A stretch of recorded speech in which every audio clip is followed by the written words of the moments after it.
என்றென்றைக்கும் எங்களோடு இந்த நேரத்திலே எங்கள் மத்தியிலே வாசம் செய்கிறவராக இருக்கிறார். ஆமென்.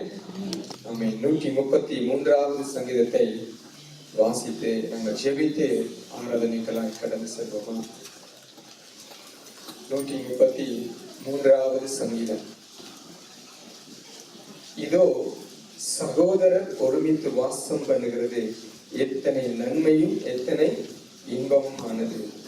அது ஆரோனுடைய சிரசின் மேல் ஊற்றப்பட்டு அவனுடைய தாடியிலே வடிகிறதும் அவனுடைய அங்கிகளின் மேல் இறங்குகிறதுமான நல்ல தைலத்துக்கும் ஏர்மோன் மேலும் சீயோன் பர்வதங்கள் மேலும் இறங்கும் பனிக்கும் ஒப்பாய் இருக்கிறது.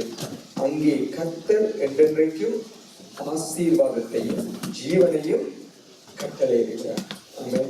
இப்படியாய் நாங்கள் அவருடைய பிள்ளைகளாய் ஒரு மனத்தோடு ஒரு சகோதர சகோதரிகளாய் நாங்கள் கூடி வந்து அவரை ஆராதிக்கும் பொழுது அங்கே தேவன் ஜீவனையும் ஆசீர்வாதத்தையும் கட்டளையிடுகிறார். ஆமென். கண்களை மூடி தலைகளை தாத்தி இந்த ஜீவனையும் ஆசீர்வாதத்தையும் கட்டளையிட வல்லமையில தேவன் நாங்கள் நோக்கி பார்ப்போமா? பரிசுத்த பிதாவே, உங்களுக்கு இந்த மாலை நேரத்துக்காக நாங்கள் நன்றி செலுத்துகிற தகப்பனே. ராஜா தகப்பனே, இந்த 12வது மாதத்துல 2வது வாரத்துல தகப்பனே இப்படியாய் உங்களை நாங்கள் ஆராதித்து பாடி தகப்பனே உங்களை ஆர்ப்பரிப்பதற்கு எங்களை இந்த இடத்துல நீங்க அழைத்து வந்திருக்கிற கிருபைக்காக உங்களுக்கு கோடி நன்றி செலுத்துறோம். பரிசுத்த பிதாவே, இயேசுவின் நாமத்தினால இந்த ஆராதனை முழுவதையும் தகப்பனே உங்களுடைய திருக்கரத்தினை நாங்கள் ஒப்புக் கொடுக்கிறோம். நீங்கள் வந்து இந்த இடத்துல ஆளுகை செய்யும்படியாக நாங்கள் செபிக்கிறோம் தகப்பனே. நீங்கள் அரசாளும்படியாய், நீங்கள் எங்களோடு பேசும்படியாய், நீங்கள் எங்களோடு இடைப்படும்படியாய், நீங்கள் எங்களை தகப்பனை ஆற்றி தேற்றி தகப்பனை எங்களை நீங்க இங்கிருந்து சிருஷ்டித்து அனுப்பும்படியாக நாங்கள் செபிக்கிறோம். உங்களை துதிக்கிறோம், உங்களை சோத்தரிக்கிறோம் தகப்பனே. இயேசு ராஜாவி தகப்பனே, இந்த மாதம் தகப்பனே உலகத்தார் எப்படியோ எல்லாம் கொண்டாடலாம், ஆனால் நாங்கள் இங்க வந்திருக்கிற தகப்பனே எங்கள் இயேசு ராஜாவை கொண்டாட வந்திருக்கிறோம், துதித்து பாட வந்திருக்கிறோம் தகப்பனே. எங்கள் துயரங்களை நீக்குவதற்காக எங்களுக்காக பரத்திலிருந்து தகப்பனே இந்த பரலோகத்தில் இருந்து இந்த பூமிக்கு வந்த எங்கள் இயேசுவை கொண்டாட நாங்கள் வந்திருக்கிறோம். உங்களை துதிக்கிறோம் ஐயா, உங்களை சோத்தரிக்கிறோம், உங்களுக்கு நன்றி செலுத்துகிறோம். இயேசுவின் நாமத்தினால தகப்பனே இந்த ஆராதனை முழுவதையும் ஆராதனை நேரங்கள் தகப்பனே வசனத்தின் நேரம் தகப்பனே ஐயா ஞாயிறு பாடசாலை தகப்பனே எங்களுடைய வாழ்வு பிள்ளைகள் ஒவ்வொரு காரியத்திலும் உங்களோட கரம் கூட இருக்கும்படியாய், உங்களோட வழிநடத்தல் கூட இருக்கும்படியாய், உங்களோட அபிஷேகம் உங்களோட கூட இருக்கும்படியாய் நாங்கள் ஜெபிக்கிறோம். எங்கள் ஒவ்வொருவரையும் தாழ்த்தி தகப்பனே உமது சிலுவைக்கு பின்னால் எங்களை மறைத்து தகப்பனே இயேசு நீர் இந்த இடத்துல ஐயா நீங்க அரசாளும்படியாக நாங்கள் ஜெபிக்கிறோம் தகப்பனே. இயேசுவின் நாமத்தில் ஜெபிக்கிறோம் உங்கள் நல்ல பிதாவே. ஆமென்.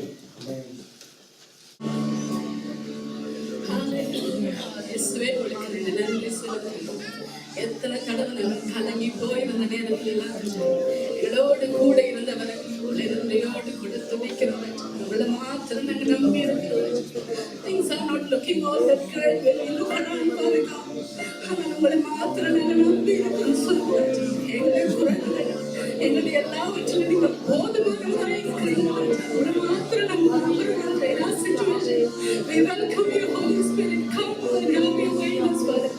முழுமையாக எங்களை ஆட்கொள்ளும்படியாக எங்களை துதிக்கிறோம், எங்களை ஸ்தோத்திரிக்கிறோம், உங்களுக்கு நன்றி செலுத்துகிறோம். எங்களை நம்பிக்கை நீங்க மாத்திரம் இந்த உலகத்தில் எங்களுக்கு நம்பிக்கையா இருக்கிறது நீங்க ஒருவராக இருக்கிறபடி நன்றியோடு கூட துதிக்கிறோம், ஸ்தோத்திரிக்கிறோம்.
Yeah.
எங்களுடைய எல்லா போக்கிலும் வரத்திலும் எங்களோடு கூட இருக்கிறீங்க.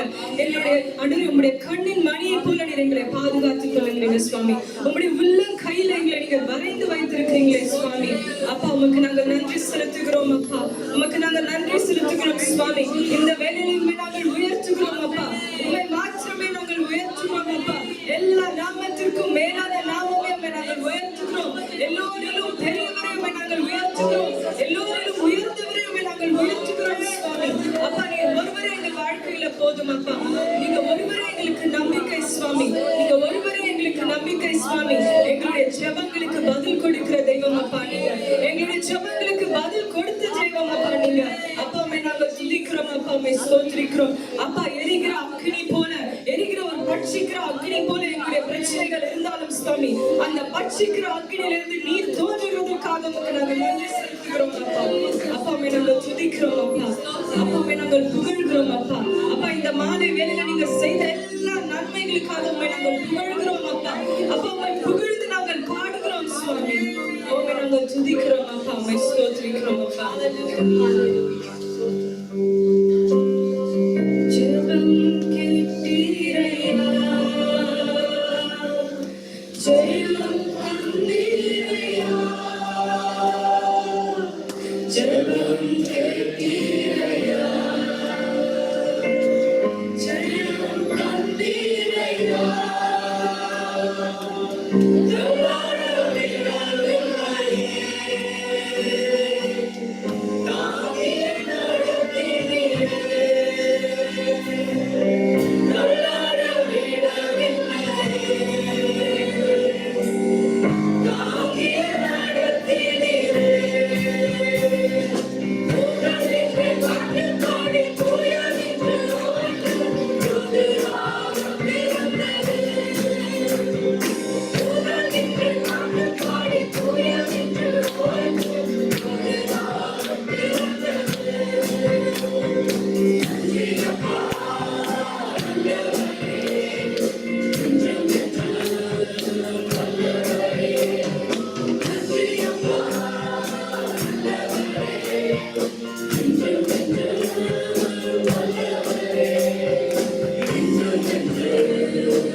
இயேசுவை உறுதியாய் கட்டிக்கொள்வோமா? அவரை பார்த்து சொல்லுமா, இயேசுவை உம்மை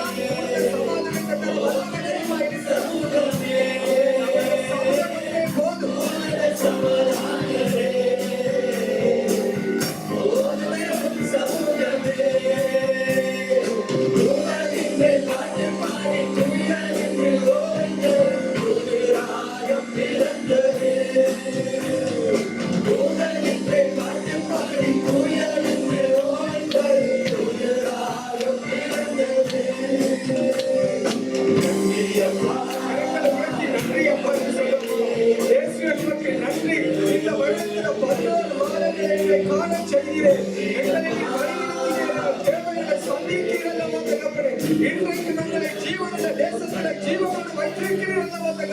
உமக்கு நாங்கள் நன்றி செலுத்துகிறோம். நன்றி நன்றி இயேசுவே, நன்றி இயேசுவே என்று சொல்லுமா? கரங்களை உயர்த்தி இயேசுவுக்கு நன்றி செலுத்துமா? எங்கள் இயேசு நல்ல தெய்வமாய் இருக்கிறார்.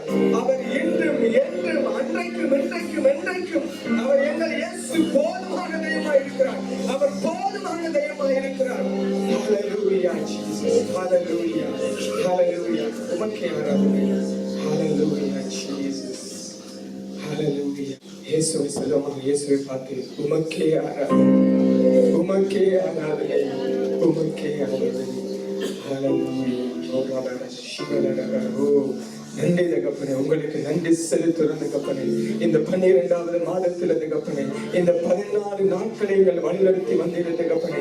இந்த வருஷ தொடக்கத்துல தகப்பனே, இந்த வருஷம் எப்படி இருக்குமோ என்று யோசித்த நாட்கள் தகப்பனே, எங்களை இதுதான் வழி என்று எங்களை வழிநடத்தி வந்தீரல்லவோ, எங்களை வழிநடத்தி வந்தீரல்லோ தெய்வமா, உமக்கு நன்றி செலுத்துறோம். உம்மை துதிக்கிறோம் ஐயா, உம்மை ஸ்தோத்தரிக்கிறோம் தகப்பனே, உம்மை ஸ்தோத்தரிக்கிறோம். உமக்கு நன்றி செலுத்துகிறோம் தகப்பனே. இயேசு ராஜா, உங்களுக்கு நன்றி செலுத்துகிறோம். ஹல்லேலூயா, ஹல்லேலூயா, ஹல்லேலூயா, ஹல்லேலூயா.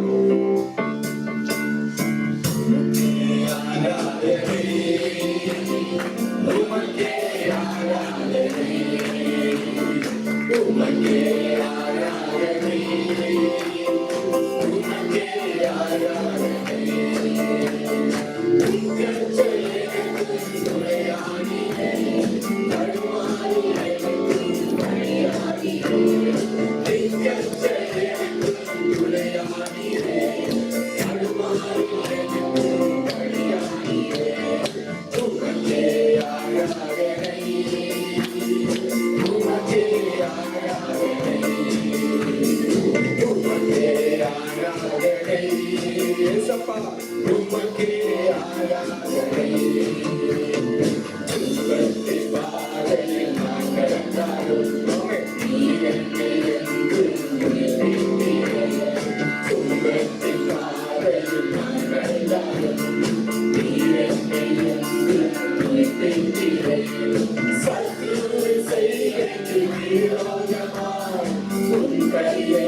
தெய்வம்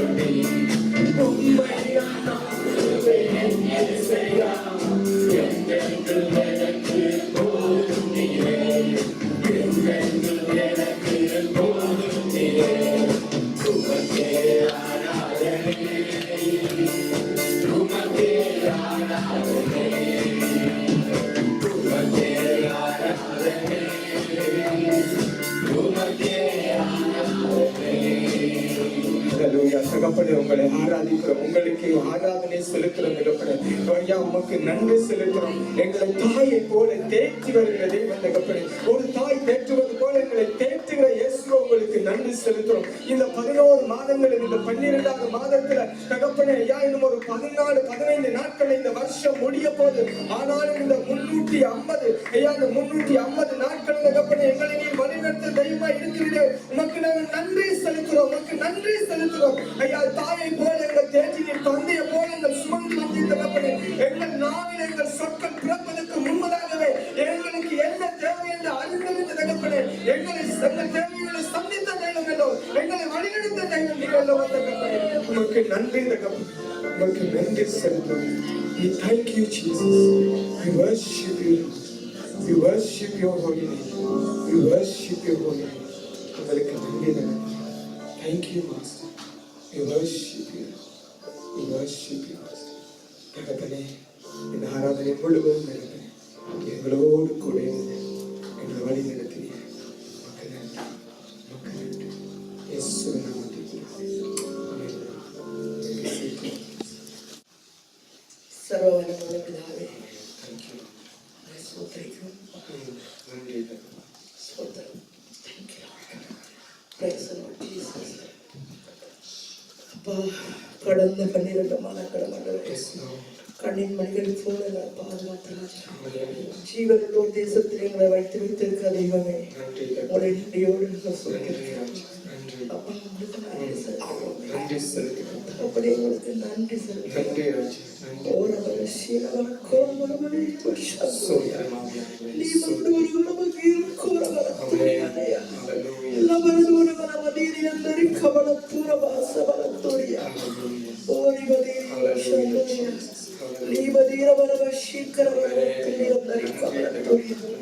ஐயா, துன்பத்தின் பாதையில் அவள் நடந்தாலும் ஆண்டவரே, ஐயா நேரங்களை தாங்கி நடத்துகிற தேவனுக்கு நன்றி செலுத்துகிறோம். ஐயா, கடந்த நாட்கள் எல்லாம் ஆண்டவரே கண்ணின் மணிகளை போல ஆண்டவரே ஐயா சபையாய் கூடி வந்த பொழுதெல்லாம் ஆண்டவரே ஜெபங்களை கேட்டு பதில் வந்த தெய்வமே உங்களுக்கு நன்றி ஆண்டவரே.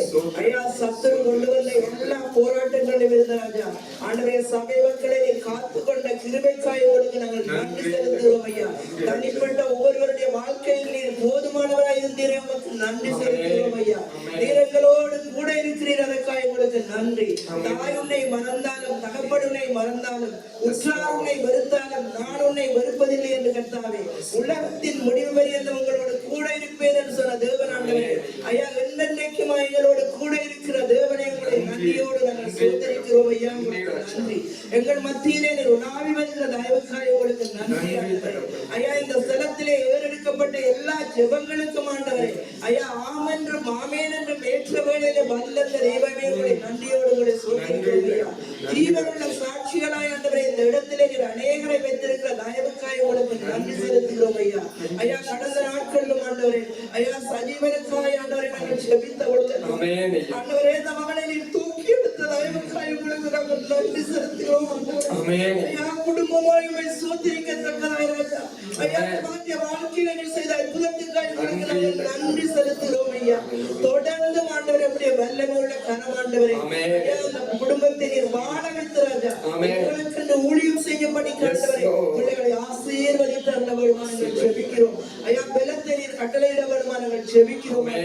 இன்னும் அநேக பிள்ளைகளுக்காக நாங்கள் ஜெபித்த பொழுது ராஜா ஐயா கர்த்தாவே அவர்களை சுகம் கொடுத்து எங்கள் மத்தியிலே நீர் வைத்திருக்கிற தேவனே நன்றி செலுத்துகிறோம். ஐயா, ஐயா விசேஷமாய் மிஸ்ஸஸ் பிரான்சிஸ் என்னுடைய கருத்திலே வருகிறோம். ஐயா, ஐயா அந்த வயோதிப வேளையிலும் ஆண்டவரே ஐயா கர்த்தாவே வந்த வியாதியில் இருந்தவருக்கு விடுதலை கொடுத்து நீர் வழிநடத்தி வருகிற தயவுக்காய் உங்களுக்கு நன்றி ஆண்டவரே. ஐயா அந்த சகோதரனுக்காய் உங்களுக்கு நாங்கள் நன்றி செலுத்துகிறோம். ஐயா, ஐயா உடைய பலவீனத்தில் உங்களுடைய பலன் பரிபூரணமாய் இருக்கிறபடியால் நன்றி செலுத்துகிறோம். ஐயா, ஐயா கர்த்தாவே ரஞ்சினியை கர்த்தாவே சுபத்திரமாய் ஆலயத்தில் அழைத்து வந்து ஐயா டாக்டர்ஸ் ஆண்டவரே ஆச்சரியப்படத்தக்க வண்ணமாய் வழிநடத்தி வந்த தேவனே உங்களை நன்றியோடு சோதரிக்கிறோம். நீர் போதுமானவராய் இருக்கிறீர், நீர் போதுமானவராய் இருக்கிறீர், மக்கள் நாங்கள் நன்றி செலுத்துகிறோம். ஐயா, அதே போல ஆண்டவரே சாலமோன் ஐயாவையும் ஆண்டவரே அம்மாவையும் ஆண்டவரே நேரத்திலே வருகிறோம். ஆண்டவரே ஐயா உங்களுக்கு கொடுத்த சுகத்துக்காய் உங்களுக்கு நாங்கள் நன்றி செலுத்துகிறோம். ஐயா, எங்கள் மத்தியிலே ஆண்டவர்களை கொண்டு வந்தபடியால் உங்களுக்கு நன்றி ஆண்டவரே. மரண படுக்கையை மாற்றினீரே மக்கள் நாங்கள் நன்றி செலுத்துகிறோம். ஐயா, தொடர்ந்து ஆண்டவரே கரம் அவர்களோடு கூட இருந்து தேற்றி அரவணைத்து வழிநடத்த வேண்டுமா நாங்கள் ஜெபிக்கிறோம். இன்னும் பலவீனமாய் இருக்கிற ஒவ்வொரு பிள்ளைகளையும் ஐயா கண்ணீரோடு இந்த ஆண்டவரை கர்த்தாவே ஆலயத்திலே வந்திருக்கிற ஒவ்வொரு பிள்ளைகளையும் ஆண்டவரே ஐயா நீர் அரவணைக்க நீர் வல்லமுள்ளவராய் இருக்கிறீர் ஆண்டவரே. ஐயா அந்த வேதனைகளை எல்லாம் நீர் மாற்ற ஆண்டவரே நீர் போதுமானவராய் இருக்கிறீர் ஐயா. இந்த வரப்போற நாட்களும் ஆண்டவரே நடக்க போற ஒவ்வொரு கோர்ட் கேஸிலும் ஆண்டவரே ஐயா ஒரு பிள்ளைகளும் ஆண்டவரே வேதனையோடு இருக்கிற பிள்ளைகளுக்கு நீர் ஆறுதலை கொடுத்து ராஜா நீரே கர்த்தாவே சேனை தலைவராய் இருந்து கர்த்தாவே இந்த வழக்குகளிலே நீர் வெற்றியை கொடுத்து ராஜா நீர் அவர்களை வழிநடத்தும்படிக்காய் நாங்கள் ஜெபிக்கிறோம். இன்னுமாய் ஒவ்வொரு தேவைகளோடு வந்த பிள்ளைகளுடைய தேவைகளையும் ஆண்டவரே ஐயா நீர் சந்திக்க நீர் போதுமானவராய் இருக்கிறபடியாக நன்றி ஐயா. தொடர்ந்து உங்களுடைய பிரசன்னம் ஐயா மத்தியிலே ஆண்டவரை இருக்கும்படிக்காய் ஐயா நாங்கள் வந்த வண்ணமாய் போகாதபடிக்கிறார்கள் ஆறுதல் பெற்றவர்களாய் ஐயா உங்களுடைய வல்லமையை உணர்ந்தவர்களாய் ராஜா உங்களுடைய வார்த்தையினாலே ஒவ்வொருவரையும் திடப்படுத்தி பலப்படுத்தி ஆசீர்வதிக்க வேண்டுமாய் நாங்கள் ஜெபிக்கிறோம். தொடர்ந்து உங்களுடைய மகிமையுள்ள பிரசன்னத்திலே நாங்கள் இருக்க நீர் எங்களுக்கு உதவி செய்ய வேண்டுமாய் இயேசுவின் நாமத்திலே ஜெபிக்கிறோம் நல்ல பிதாவே.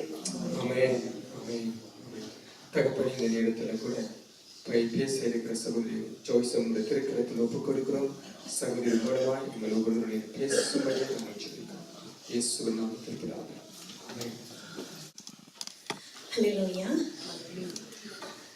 இந்த நாள் எனக்கு என்னுடைய கணவருக்கு ஒரு விசேஷமான நாள். நான் பாஸ்வேர்டுக்கு தெரியாது. எங்களுக்கு 37 வருடங்கள் திருமண வாழ்க்கையிலே கர்த்தர் 36 வருஷங்கள் முடித்து 37 வருஷம் கர்த்தர் திரும்ப செய்தார். எத்தனையோ பாடுகள் இருந்திருக்கலாம், துக்கங்கள் வந்திருக்கலாம். ஆனால் இவை எல்லாவற்றின் மத்தியில் நாங்கள் இருவரும் சம்பாதித்துக் கொண்டது முதலாவது ரட்சிப்பு, 2வது நல்ல பிள்ளைகள். இவற்றுக்காகவும் இந்த ரட்சிப்புக்காகவும் நான் கர்த்தருக்கு நானும் என்னுடைய கணவரும் நன்றி செலுத்துகிறோம். இன்றைக்கு நான் உங்களோடு கூட பேசும்படி எடுத்தது கொண்ட தலைப்பு பாடுகள் மத்தியிலே பக்தனின் தீர்மானங்கள். பக்தனாய் வாழும்போது பாடு வருமா என்று சொல்லி நீங்கள் நினைக்கலாம். பக்தனாய் இருக்கும்போது பாடுகள் நிறைய வரும். இயேசுவுக்கே வந்ததல்லவா, ஆகவே நாங்களும் மாத்திரம். நான் யோசித்து பார்த்தேன், இயேசுவுக்கு வந்த பாடுகள் அதை தவிர்த்து அவர் கடவுள், அவர் பாடுபடவும் மரிக்கவும் உயிர் தெரிந்திருக்கவும் வந்தார். அவரை தவிர்த்து மனிதர்களுக்குள்ளே வந்த பாடுகளிலே ரொம்ப வேசான ஒரு பாடுபட்ட மனிதன் யாரெல்லாம் அது யோபு. ஒரு நாள் நான் யோபுடைய புஸ்தகத்தை குறித்து தியானம் பண்ணின போது பலர் அந்த புஸ்தகத்தில் பல விதமான கருத்துக்களை அதாவது பகிர்ந்து கொண்டிருக்கிறார்கள். எனக்கு ஒரு வித்தியாசமான முறையிலே அவர் எடுத்த தீர்மானங்களை கர்த்தர் தியானிக்கும்படி ஒரு சில வருஷங்களுக்கு முன்பதாக செய்தார். யோபுவை குறித்து பார்த்த போது யோபுடைய பெயருடைய அர்த்தம் துன்புறுவோம் அல்லது துன்புறுத்தப்படுவோம் என்பது அர்த்தமாக இருக்கிறது. அவருடைய தாய் தகப்பன் யார் என்றால் ஆதியாகமம் 30 அதிகமாக யாருமே அவருடைய பெற்றார் தெரியாது என்று சொல்வார்கள்.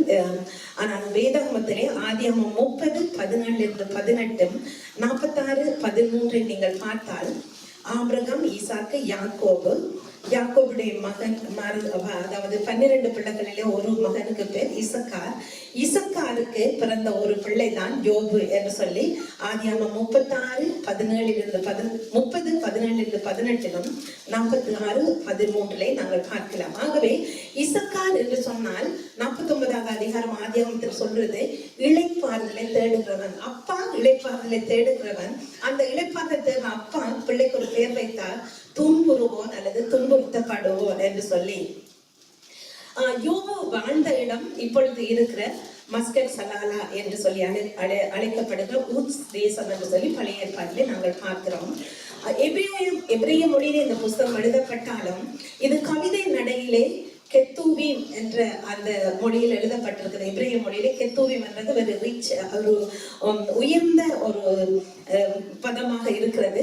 அப்படியாக ஒரு அதாவது கவிதை நடையிலே எழுதப்பட்ட ஒரு புஸ்தகமாக காணப்படுகிறது. 13 புஸ்தகங்கள் அப்படி எழுதப்பட்டிருக்கின்றன. யோபு ஒரு குடும்ப ஆசாரியனாக இருந்தார் என்று சொல்லப்படுகிறது. அவர் ஒரு ஐஸ்வர்யவான், தேவ பக்தி உள்ள உத்தமன், சன்மார்க்கன், தேவனுக்கு பயந்து கொள்ளாப்பை விட்டு விளங்குகிற மனிதன் என்று வேதமே சொல்லுகிறது. துன்பத்தின் மத்தியிலும் தேவனை சார்ந்து வாழ்ந்தவர், துன்பத்தின் மத்தியிலும் பரிசுத்தத்தை காத்துக்கொண்ட ஒரு மனிதன் என்று பல காரியங்கள் நாங்கள் பார்க்கலாம். இப்படியாக அவர் சோதிக்கப்படுவதற்கு காரணம் தேவனை உறுதியாய் பற்றி கொண்ட மனதை உடையவன். நாங்கள் பாடினோம், உண்மை உறுதியாய் பற்றி கொண்ட, அதாவது ஏசாயா 26:3 சொல்லப்பட்டிருக்கிறது, உண்மை உறுதியாய் பற்றி கொண்ட மனதை உடையவன் உண்மையே நம்பி இருக்கிறபடியால் நீரவனை பூரண சமாதானத்தோடு காத்துக் கொள்ளுகிறேன் என்று. ஆகவே இயேசுவை பூரணமாக உறுதியாய் பற்றி கொண்ட மனதை உடையவர்களுக்கு பூரண சமாதானம் கிடைக்குமாம். யாவையை பற்றி கொண்டவர்களுக்கு அந்த சமாதானம் கிடைக்கும் என்று சொல்லப்பட்டிருக்குது. ஆனால் இந்த மனிதனும் உறுதியாக பற்றி கொண்டார். இந்த புத்தகத்துல எனக்கு ரொம்ப பிடித்த காரியம், எங்கட போல இல்ல யோபு. நாங்க என்னாவது தப்பு பண்ணிட்டு சோதனை வரும், சோதனை வந்த பிறகு யாரும் ஒருத்தர் தலையில போடுவோம். யார் அவரு?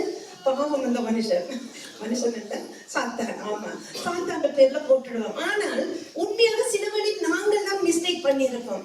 ஏதாவது தப்பு போய் சொல்லி இருப்போம், ஏதாவது பண்ணி இருப்போம். ஆனா பண்ணினதுக்கு பின்னாடி ஏதாவது ஒரு சோதனை வரத்தானே வேணும் நாங்க ரியலைஸ் பண்ணுவது.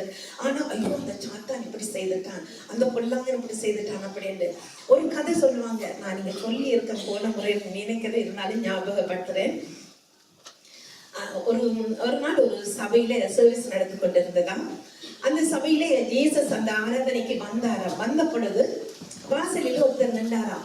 ரொம்ப சோகமா இருந்தாராம். என்ன இவ்வளவு சோகமா இருக்கிறீரே அப்படின்னு கேட்டபோது சொன்னாரா, ஐயோ, இந்த சபைக்குள்ள இருக்கவே முடியல, உங்களுடைய ஜனம் எல்லாம் இப்படியாக என்ன குறித்து அவாண்ட பொய்யெல்லாம் சொல்றாங்க, எனக்கு கேட்டு சகிக்க முடியவில்லை அப்படி என்று சொன்னாரா. அந்த மனிதர் சொன்னதுக்கு பின்பு ஜீசஸ் உள்ளுக்கு வந்தாராம். உள்ளுக்கு வந்த பொழுது இயேசு தன்னுடைய பிள்ளைகளை பார்த்தாராம். பார்த்த பொழுது எல்லோரும் சாட்சி சொல்லுகிறார்கள், எல்லோரும் புகழுகிறார்கள். ஆனா உள்ளுக்கு தன்னை குறித்து நான் எனக்கு இந்த அது இருக்குது, இது இருக்குது அப்படின்னு சொல்லி தன்னை குறித்து தான் புகழ்ந்து. அப்பொழுது ஜீசஸுக்கும் ரொம்ப கவலையா போயிட்டுதான். அப்படி கவலையா போன போது இயேசு முன்வாசலால வந்தார். ஆனா பின்வாசலால மெதுவா போனாரா. டிஸ்டர்ப் பண்ண வேண்டாம், என்னாவது சொல்லி தொலைக்கட்டுக்கும் அப்படி என்று பின்னால போனார். போன போது பின்னால அதே நபர் பின்னாலே இருந்தாரா. என்னன்னு கேட்டா, நீர் இப்ப உள்ள போனே தானே, இனியாவது ஏதாவது நல்லது சொல்லுவாங்க, யாராவது உண்மை பேசுவாங்க, அவங்கள பிடிக்கலாம் என்று வந்த, ஏது நீரும் வெளியில வருகிறீர் என்று சொல்லி. அப்பொழுது இயேசு சொன்னாரா, அப்பாலே போ சாத்தானே, இது என்னுடைய சுயரத்தத்தினாலே சம்பாதிக்கப்பட்ட சபை, இந்த சபையை தொட உன்னாலே முடியாதது. ஹல்லேலூயா. இது கதை, ஆனால் உண்மையாக நடந்த நன்றாக இருக்கும். ஆகவே உண்மையாகவே யோபு ஒரு பக்தன். அவர் என்ன செய்கிறார், தேவனிலே சார்ந்து தேவனை முற்றிலுமாய் பற்றி கொண்டவர். அங்கே சாத்தான் சோதித்தான் என்ற வேதத்தில் எழுதப்பட்டிருக்கிறது. ஆனால் யோபுவின் வாயில் இருந்து ஒரு வார்த்தை கூட சாத்தான் என்று சொல்லப்படவில்லை. முற்றிலும் கர்த்தரில் சார்ந்திருந்தார், முற்றிலும் தேவனை நேசித்தார் என்பதை பார்க்கக்கூடியதாக இருக்கிறது. யோபு 7வது அதிகாரத்தில் 18-21 வசனம் வரை பார்த்தால் முக்கியமாக பல கேள்விகள் இருக்கின்றன. முக்கியமாக யோபு 4 கேள்விகள் கேட்டார். அந்த கேள்விகளுக்கு கர்த்தரின் பதில்கள் 38ஆம் அதிகாரத்திலிருந்து 41வது அதிகாரம் வரையிலும் 83 கேள்விகளையே பதிலாக கொடுத்தார். யோபு கேட்டது 4 கேள்விகள். ஆனால் அந்த கேள்விகளுக்கு பதிலாக 83 கேள்விகளே பதிலாக கொடுக்க. ஏன் தான் இப்படி கடவுள் செய்கிறார், ஏன் தான் இப்படியாக ஒரு துன்பத்திலே இந்த மனிதன் 4 கேள்வி கேட்கிறாரு. அந்த 4 கேள்விக்கும் ஒழுங்கா ஏதாவது விளங்கக்கூடிய மாதிரி சொல்லியிருக்கலாம். லிவியாதான படைத்தேன், அது தும்பும் போது வெளிச்சம் வருது, முட்டையில மஞ்சள் கரு இருக்குது, அந்த வெள்ளைக்கருவில ருசி இல்லை, அப்படி எல்லாம் அதெல்லாம் நீ அறிந்த, சூரியனை படைத்தேன் அங்கே இருந்தாயா, சந்திரனை படைத்தேன் இருந்தாயா, நட்சத்திரங்களுக்கு பேர் வைத்தேன் அது எல்லாம் செய்யும் போது இருந்தாயா என்று 83 கேள்வியை கேட்கிற. ஏன் தான் கர்த்தர் இப்படி கேட்கிறார் என்று யோசித்த பொழுது எனக்கு உணர்த்தப்பட்டது என்ன என்று சொன்னால், என்னுடைய சாயலிலே என்னுடைய ரூபத்திலே நான் உங்களை படைத்திருக்கிறேன். என்னுடைய சொந்த பிள்ளைகளை இப்படி அகோரமான தீமையினாலே நான் சோதிப்பேன். நான் யோபு, நீ கொஞ்சம் யோசித்து பாரு. இந்த வானாதி வானங்களை எல்லாம் படைத்து பூமியை படைத்து இதிலே என்னுடைய சாயல் என்னுடைய ரூபமாக மனிதனையும் படைத்து என்னை சேவிக்கும்படி வைத்த உன்னை நான் தீமையினாலே சோதிக்க மாட்டேன். யாக்கோபிலே அதை பார்க்கக்கூடியதாக இருக்குது. கர்த்தர் தீமையினால் சோதிக்கிறவர் அல்ல என்று பார்க்கிறோம். ஆகவே சாத்தான் சோதிக்கிறவன் உண்மைதான். அந்த சோதனை மத்தியிலேயும் அந்த உத்தமர் என்ன செய்யறார், கர்த்தரிலே சார்ந்து இருக்கிறதை பார்க்கிறோம். அந்த 83 கேள்விகளும் இப்படியாக முழு உலகத்தையும் படைத்த நான் ஒரு நாளும் என்னுடைய பிள்ளைகளை நான் தீமையினாலே சோதிக்க மாட்டேன் என்பதற்காக அந்த பதில்களை கொடுத்தார். ஓகே, கேள்விகளை பதிலாக கொடுத்தார். இப்பொழுது கர்த்தருடைய அதாவது யோபுவின் தீர்மானங்கள். முதலாவது அதிகாரத்தில் 8வது வசனத்தில் வாசிக்கிறேன். கர்த்தர் சாத்தானை நோக்கி, என் தாசனாகிய யோபின் மேல் கவனம் வைத்தாயோ? உத்தமனும் சன்மார்க்கனும் தேவனுக்கு பயந்து பொல்லாப்புக்கு விலகுமாகிய அவனைப் போல பூமியில் ஒருவனும் இல்லை என்றார். அதற்கு சாத்தான், கர்த்தருக்கு பிரதியுத்தரமாக, யோபு விருதாவாகவா தேவனுக்கு பயந்து நடக்கிறார்? உண்மையாக சாத்தானுடைய மொத்தமான எண்ணமும் நாம் தேவனை சேவிக்க கூடாது, தேவனையும் மனிதனையும் பிரித்து வைக்க வேண்டும். அது ஒரு நோக்கத்தோடு கூட உத்தமன் சன்மார்க்கன் பூமியிலே யோபு போல ஒருவரும் இல்லை என்று கர்த்தரே சாட்சி சொல்லுகிறார். ஆனால் சாத்தானுடைய நோக்கம் என்ன? உண்மையாக உலகத்திலே நான் எங்கும் சுற்றி பார்த்து வந்தேன், யோபு தான் உண்மையாக கர்த்தரை பிடித்து வைத்திருக்கிறான், இந்த மனுஷனை கர்த்தரை விட்டு தொலைத்து விட வேண்டும் என்று அவன் என்ன செய்கிறான்? யோபுவின் மேல் கவனம் வைத்து அங்கே கர்த்தரிடம் போய் சொன்ன போது அவன் என்ன சொல்கிறான்? அவர் விருதாவாக, யோபு விருதாவாக உம்மை சேவிக்க உமக்கு பயந்து நடக்கவில்லை, நீர் அவனையும் அவன் வீட்டையும் அவனுக்குள்ளான எல்லாவற்றையும் சுற்றி வேலி அடைக்கவில்லையோ?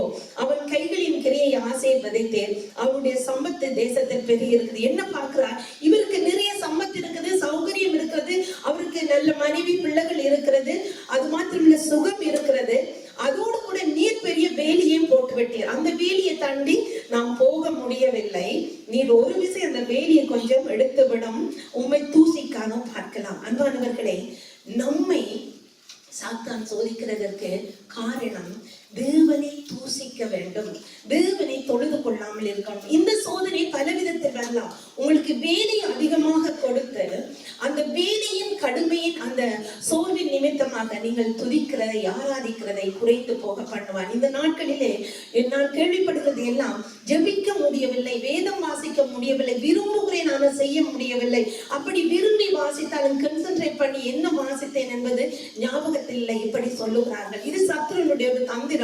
தேவனோடு நாங்கள் வைத்திருக்கிற உறவை உடைத்து தேவனுக்கு தூரப்படுத்த வேண்டும் என்பது. ஆகவே சாத்தான் அவனுடைய நோக்கம் முழுவதும் தேவனை தூசித்து தேவனை துதிக்காதபடி நாம் இருக்க வேண்டும் என்பதற்காக அவன் சோதிக்கிறான். முதல் தடவை அப்படியாக கேட்ட பொழுது கர்த்தர் சொன்னார், அவனுடைய அதாவது சரீரத்தை தொடாதபடிக்கு நீ மிகுதியானவற்றை எடுக்கலாம் என்று ஒரே நாளிலே 10 பிள்ளைகள் அவருடைய சொத்து எல்லாம் போகிறது. அந்த செய்தியை கொண்டு வந்ததற்கு பின்பதாக அவர் என்ன சொல்லுகிறார்? 20 அப்பொழுது யோபு எழுந்திருந்து தன் சால்வையை கிழித்து தன் தலையை சிரைத்து தரையிலே விழுந்து பணிந்து, நிர்வாணியாய் என் தாயின் கற்பத்தில் இருந்து வந்தேன், நிர்வாணியாய் அவ்விடத்துக்கு திரும்புவேன், கர்த்தர் கொடுத்தார், கர்த்தர் எடுத்தார், கர்த்தருடைய நாமத்துக்கு சோத்திரம் என்றார். இப்படி சொல்ல யாராலே முடியும்? ஒரே நாளிலே 10 பிள்ளைகள், சொத்து எல்லாமே இழந்து விட்டது. அப்படி இருந்த சூழ்நிலையில் அவர் என்ன செய்கிறார்? நான் கர்த்தரிடத்தில் இருந்த நிர்வாணியாய் வந்தேன், நிர்வாணியாக போவேன், கர்த்தர் கொடுத்தார், கர்த்தர் எடுத்தார், கர்த்தருக்கு சோத்திரம். சாத்தானுக்கு தோல்வி, ஒரு சவுக்கடி கொடுத்து விட்டார் யோபு. அவன் என்ன செய்தான்? தேவனை தூசிக்கானோ பாரும் என்று சொல்லி ஒரு சவாலை விட்டு, கர்த்தரிடத்தில் சவாலை விட்டு அவன் வந்து சோதித்தான். ஒரே நாளில் எல்லாம் இழந்து விட்டார். இருந்தாலும் அவர் என்ன செய்கிறார்? கர்த்தருக்கு ஸ்தோத்திரம் என்று சொல்லுகிறார். இப்படியான பக்தர்களுடைய வாழ்விலே நிச்சயமாக ஒரு மறுவாழ்வு பூமியிலே இருக்கும். மரணத்துக்கு பின்பு இருக்கிறது மாத்திரமல்ல, பூமியிலே உங்கள் வாழ்வு செழிக்கும். நீங்கள் எந்த நிலையில் இருக்கிறீர்கள் என்பது எனக்கு தெரியாது. ஒருவேளை நீங்கள் சோதனை மத்தியில் இருப்பீர்கள் என்று சொன்னால் இந்த பூமியிலே உங்களுக்கு ஒரு செழிப்பு இருக்கிறது. அது மாத்திரமல்ல, 2வது தடவையும் அவர் என்ன செய்யறார்? இப்படி துதித்தபடினால் அங்கே போயிட்டு சாத்தான் கர்த்தருக்கு பிரதி உத்தரமாக 2வது அதிகாரம் 4வது வசனம், தோலுக்கு பதிலாக தோலியன் தன் ஜீவனுக்கு பதிலாக தனக்கு உண்டான எல்லாவற்றையும் மனுஷன் கொடுத்து விடுவான். ஆனாலும் நீர் உம்முடைய கையை நீட்டி அவன் எலும்பையும் அவன் மாம்சத்தையும் தொடுவீரானால் அப்பொழுது அவன் உன் முகத்துக்கு எதிரே உண்மை தூசிக்க அனுப்பாரும். 2ஆம் தரமும் அவனுடைய குறிக்கோள் தேவனை தூசிக்கணும் என்று. ஆகவே அவன் போகிறான். நீங்க அதாவது இந்த அவருடைய சரீரத்தை தொடுங்க, நீங்க தொட்டு நோயை உண்டாக்குங்க, அப்பொழுது அவர் உண்மை தூசிக்க அனுப்பாரும் என்று. ஆனால் யோபு என்ன செய்கிறார் என்பதை பார்ப்போம்.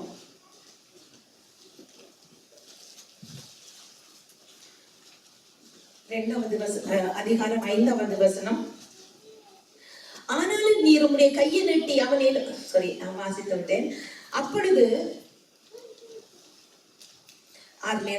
அப்பொழுது கர்த்தர் சாத்தானை நோக்கி, இதோ அவன் உன் கையில் இருக்கிறான், ஆகிலும் அவன் பிராணனை மாத்திரம் தப்ப விடு என்றார்.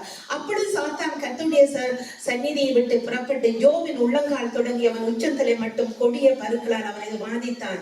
அவன் ஒரு ஓட்டை எடுத்து தன்னை சுரண்டி கொண்டு சாம்பலில் உட்கார்ந்தான். அப்பொழுது அவன் மனைவி அவனை பார்த்து, நீர் இன்னும் உம்முடைய உத்தமத்தில் உறுதியா நிற்கிறீரோ? தேவனை தூசித்து ஜீவனை விடும் என்றார். அதற்கு அவன், நீ பைத்தியக்காரி பேசுறது போல பேசுகிறாய். தேவன் கையில் நன்மையை பெற்ற நாம் தீமையை பெற வேண்டாமோ என்றான். இவைகள் எல்லாவற்றிலும் யோபு தன் உதடுகளினால் பாவம் செய்யவில்லை. யோபு தன் உதடுகளினால் பாவம் செய்ய, கர்த்தரிடத்தில் இருந்து நன்மையை பெற்ற நாம் அவரிடத்திலிருந்து தீமையை பெற வேண்டாமோ என்று சொல்லி சொன்னது மாத்திரமல்ல, அங்கு வேதம் சொல்லுகிறது உதடுகளினால் தூசிக்கவில்லை, பாவம் செய்யவில்லை. நாம் என்ன செய்யறோம்? நான் என்ன செய்தேன்? கடவுளுக்கு கண் இல்லையா, மூக்கு இல்லையா, அது இல்லையா, இது இல்லையான்னு சொல்லி கடவுளிடத்திலே பல கேள்விகளை கேட்கிறோம். ஆனால் நாங்கள் எங்கேயோ ஒரு இடத்துல தப்பு பண்ணியிருப்போம். அதை உணராதபடியினால் கர்த்தரிடத்தில் நாங்கள் சுயமாக சுய நீதியில் நிற்கிறபடியால் நான் எல்லாம் கரெக்டா செய்து கொண்டு வருகிறேன், தசமபாகம் கொடுக்கிறேன், காணிக்கை கொடுக்கிறேன், வேதம் வாசிக்கிறேன், ஜபிக்கிறேன், கனம் பண்ணுகிறேன், இப்படியெல்லாம் எங்களுக்குள்ளே சில சுய நீதி இருக்கலாம். ஆனால் கர்த்தருடைய பார்வையிலே நாங்கள் குறைவுள்ளவர்களாய் இருக்கிறதை சாத்தான் காண்பான். சாத்தானுக்கு தெரிந்தபடினால் அவன் நம்மை சோதிக்க வருவான். ஆனாலும் நாம் உதடுகளினாலே பாவம் செய்யாதபடி இருக்கிறோமா?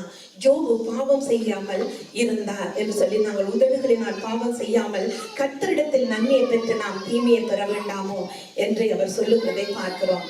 இப்பொழுது இப்படியான ஒரு உத்தமன் அந்த தீமை மத்தியிலே பாருங்கள், 10 பிள்ளைகளும் இறந்து விட்டார்கள், சொத்து சுகம் எல்லாம் போய்விட்டது. அங்கே மனைவி ஒருவரை தான் கர்த்தர் நிச்சயமாக வைத்திருக்கிறார். அந்த மனைவியும் என்ன சொல்லுகிறார்? நீர் இன்னும், அதாவது கடுமையாக கோவித்து என்று நான் சொல்ல மாட்டேன், ஒரு வீட்டிலே தான் அந்த மனைவியினுடைய கணவனுடைய பிள்ளைகளுடைய நல்ல சர்டிபிகேட் அங்கேதான் தெரியும். நீங்க எல்லாம் என்ன பார்த்து நல்ல பிள்ளைன்னு நினைப்பீங்க, ஆனா எங்க வீட்டுல வந்து கேட்டு பாருங்க, அப்பதான் தெரியும். அதே போல யோபுடைய மனைவிக்கு தெரியும், யோபு உத்தமன், சன்மார்க்கன், தேவனுக்கு பயந்து பொல்லாப்பை விட்டு விலகிறவன் என்பது நன்றாக யோபுவின் மனைவிக்கு தெரிந்தபடினால் அவளுக்கு சகிக்க முடியவில்லை. ஆகவே அந்த உத்தமனை பார்த்து, நீர் இன்னும் உத்தமத்திலே இருக்கிறீரா? இவ்வளவு விழுந்து, இவ்வளவு வேதனை, துக்கம், உமக்கு நோயும் வந்துவிட்டது, இன்னும் தேவனை உத்தமமாக இருக்கிறீரா என்று சொல்லி தேவனை தூசித்து ஜீவன் என்று கடுமையான வார்த்தை எப்படித்தான் வந்ததோ தெரியவில்லை. அவள் சொல்லிவிட்டாள், தேவனை தூசித்து. பாருங்க, உயிரோடி ஒரு மனைவி இருந்தாலும் வீட்டுக்குள்ளே தனிமை, நோய், பிள்ளைகள் எல்லாம் இறந்து விட்டது. 19வது அதிகாரத்தில் பார்ப்பீர்கள் என்றால் அங்கே யோபுடைய நிர்பந்தமான நிலை, அவருடைய உறவினர்கள், அவருடைய நண்பர்கள், மனைவி எல்லாவற்றையும் பார்த்து தேடி அவர் அங்கலாய்க்கிறது எழுதப்பட்டிருக்கிறது. அந்த 19வது அதிகாரத்திலே ஒரு வசனம் சொல்லுகிறது, அவருடைய மனைவிக்கு என்னுடைய சுவாசம் வேறுபட்டிருக்கிறது. ஏனென்றால் புண்கள், வருத்தம், நாற்றம் அடிக்கிறது. ஆகவே அவர் சொல்லி இருக்க கூடும், யோபு நீ கிட்ட வரும்போது எனக்கு பயமா இருக்கிறது, எனக்கு இன்ஃபெக்ஷன் ஆகிடுமோ, அப்படி சொல்லி இருக்க கூடும், எனக்கு தெரியாது. ஆனால் வேதத்தில் எழுதப்பட்டிருக்கிறது, என்னுடைய சுவாசம் என்னுடைய மனைவிக்கு வேறுபட்டிருக்கிறது. 19:17 என்று நினைக்கிறேன் அங்கே சொல்லப்பட்டிருக்கிறது. ஆகவே இப்படியான ஒரு நிர்பந்தமான சூழ்நிலையில் 3-4 ஃப்ரெண்ட்ஸ் வருகிறார்கள். அவர்களும் நல்ல நோக்கத்தோடு வருகிறார்கள். இந்த மனைவி ஒரு நல்ல மனைவி. அப்படி இருந்தாலும் என்ன செய்கிறாள்? அங்கே, அதாவது சாத்தானாலே எல்லாம் விளக்கப்பட்ட போது சாத்தான் என்ன செய்யறான்? சூழலில் இருக்கிற மற்றவர்களே தன்னுடைய கைக்குள்ளே வைத்து இந்த உத்தமனை சோதிக்கிறான். இதைத்தான் நான் கண்டுபிடித்தேன். அது மாத்திரமல்ல, 4 பேர் வருகிறார்கள், ஆலோசனை கொடுக்கிறான், ஏதாவது அவருக்கு ஆறுதல் கொடுக்கிறான். நல்ல நோக்கத்தோடு தூரத்தில் இருந்தவர்கள் வருகிறார்கள். வரும்போது தூரத்திலே யோபுவை கண்டு யோபுவின் கோலத்தை பார்த்து தங்களுடைய சால்வைகளை கிழித்து சாம்பலை போட்டு துக்கத்தோடு நல்ல எண்ணத்தோடு அவர்கள் வந்தார்கள். அப்படி வந்து உட்கார்ந்து இருந்த போது ஸ்டார்ட் நல்லா இருக்குது, ஆரம்பம் நன்றாக இருந்தது. ஆனால் அவர்கள் பேசும் பொழுது யோபுவை அவர்களும் குற்றம் சாட்ட தொடங்கினார்கள். தேவனே சொல்லுகிறார், உத்தமன், சன்மார்க்கன், தேவனுக்கு பயந்து பொல்லாப்பை விட்டு விலகிறோம் என்று. ஆனால் அவர்களும் அங்கே குற்றம் சாட்டுகிறார்கள். அது மாத்திரமல்ல, யோபுவும் இப்படியாக மாம்சமாக இருந்தபடினால் ஆங்காங்கே தவறி பேசினதும் இருக்கிறது. நான் இல்லை என்று சொல்லவில்லை. ஆங்காங்கே தன்னுடைய பிறந்த நாளை சபித்திருக்கார். ஒரு ஆண் பிள்ளை பிறந்தது என்பதை சொன்ன மனிதன் சபிக்கப்படுவானாக என்று சொல்லி ஒரு மனித சுபாவத்தோடு கூட அவர் தன்னை அதாவது நாம் பேசுவது போல அவர் தடுமாறி பேசி இருக்கிறதை பார்க்கக்கூடியதாக இருக்கிறது. ஆனாலும் தேவன் முடிவிலே வந்து சொல்லுகிறார், ஜோபுவை போல நிதானமாய் பேசவில்லை. ஏன் என்று யோசித்து இதெல்லாம் இன்ட்ரடக்ஷன், இன்னும் செய்திக்குள்ள போகலை. ஏன் என்று யோசித்து பார்த்தேன். நானும் நீங்களும் இருக்கிற சூழ்நிலை கர்த்தருக்கு நன்றாக தெரியும். யோபு எல்லாவற்றையும் இழந்து விட்டான். முகாந்திரம் இல்லாமல் சத்துரு அளவுக்கு மிஞ்சி, அவருடைய பலத்துக்கு மிஞ்சி சோதிக்கிறான். நான் படித்த மண்ணான மனிதன், ஆறாமுடைய அந்த பாவ சுபாவங்கள் இருக்கிற மனிதன் இருந்தாலும் அவன் மேக்சிமம் எனக்கு உண்மையாக வாழ்ந்திருக்கிறான். ஆகவே அவன் செய்த தவறுகள் எல்லாவற்றையும் ரெக்கார்ட்ல போடவில்லை. ஜீசஸ் கத்த போடவில்லை. ஹல்லேலூயா. இன்றைக்கு உங்களுக்கு ஒரு நல்ல செய்தி.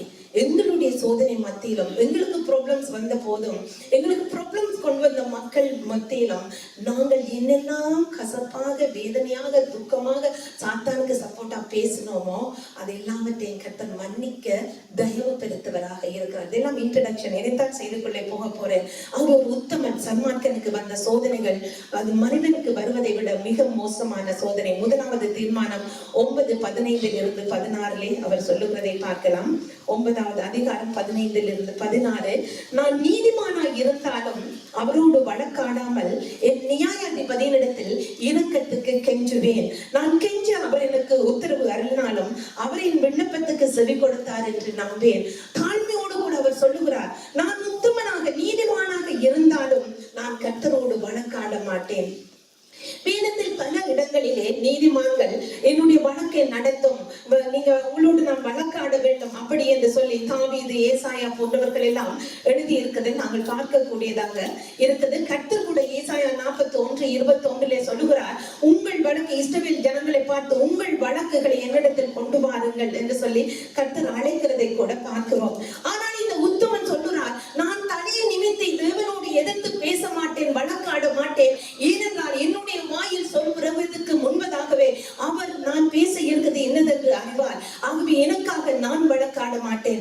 என் தேவன் எல்லாவற்றையும் அறிந்திருக்கிறார் என்று அவர் சொல்லுகிறதை பார்க்கிறோம். 10:15 அப்படியான வார்த்தை அவர் சொல்லுகிறார், நான் துன்மார்க்கனாய் இருந்தால் எனக்கு ஐயோ. ஒரு மனிதனுடைய இருதயம் தான் அவரை குறித்து சாட்சி கொடுக்கிறது. எங்களுடைய மனசாட்சி, திருடனுக்கும் தெரியும் திருடுவது பாவம் என்று, விவசாயம் செய்பவனுக்கு தெரியும் அது பாவம், குடிக்கும் போது அல்கோஹால் எடுக்கும் போது இது பாவம் என்பது எல்லோருக்கும் தெரியும். அதே போல யோபு தான் உத்தமனாக வாழ்கிறேன் என்பது தன்னுடைய மனசாட்சிக்கு தெரிந்தபடினால் அவர் சொல்லுகிறார், நான் துன்மார்க்கனாய் இருந்தால் எனக்கு ஐயோ. நான் நீதிமானாய் இருந்தாலும் என் தலையை நான் எடுக்க மாட்டேன். அவமானத்தால் நிரப்பப்பட்டேன், வீரன் சிறுமையை பார்த்தள்ளும் என்று சொல்லி அவர் சொல்லுகிறார். உண்மையாக அவமானத்தால் வந்து நண்பர்கள் எல்லாரும் வைது கொள்ளுகிறார்கள். யோத மிஸ்டேக், நீங்க தான் தப்பு பண்ணினீங்க, உங்களோட பிழை இருக்கிறது, நீங்க வேலைக்காரருக்கு ஒவ்வொரு நாளும் ஈவினிங்ல சம்பளம் கொடுக்காம விட்டீங்க, அதுவோ இதுவோ என்று இல்லாத குற்றங்களை எல்லாம் சொல்லும் பொழுது அவர் சொல்லுகிறார், நான் உத்தமனாய் இருந்தாலும் வழக்காட மாட்டேன். இங்கே சொல்லுகிறார், நான் துன்மார்க்கனாய் இருந்தால் எனக்கு ஐயோ, எனக்கு முடிவு ஆபத்தாகத்தான் முடியும். அப்படி இருந்தாலும் நான் நீதிமானாய் இருந்தாலும் என் தலையை எடுத்து கர்த்தரோடு எதிர்த்து பேச மாட்டேன். நாம் துன்ப வேளையில் என்ன தீர்மானம் எடுக்கிறோம்? சற்று யோசித்து பார்ப்போம். தலையை நிமித்தி நாங்கள் பேசுகிறோமா அல்லது மனிதனோடு வழக்காட போகிறோமா? எல்லாருக்கும் இருக்குது, எனக்கும் இருக்குது. என்னுடைய நீதியை போயிட்டு அவங்கள்ட்ட கேட்டுட்டு வந்து 2 பேச்சு கொடுத்துட்டு வர்றேன் அப்படி இல்லை. ஆனா போற வழியிலே மனம் திரும்பிடுவேன். உண்மையாக மனுஷ சுபாவம் என்னுடைய நீதி அதாவது நிராகரிக்கப்பட்டு இருக்குது, என்னுடைய நீதி நான் ப்ரூவ் பண்ணுவேன் என்று சொல்லி நாங்கள் புறப்படுகிறோமா?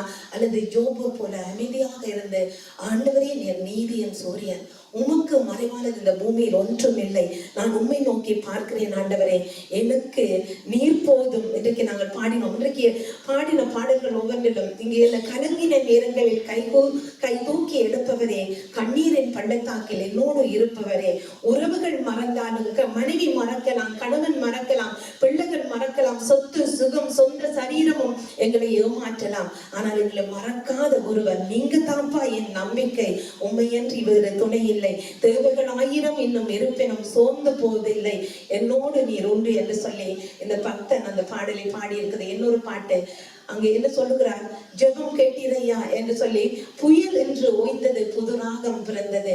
யோபு காத்திருந்தார், யோபு அறிக்கை செய்தார். அப்பொழுது அவருடைய புயல் ஒரு நாள் நீங்கினது, அவருடைய புயல் காற்று ஓய்ந்ததை பார்க்கிறோம். 2வது தீர்மானம் 13:15.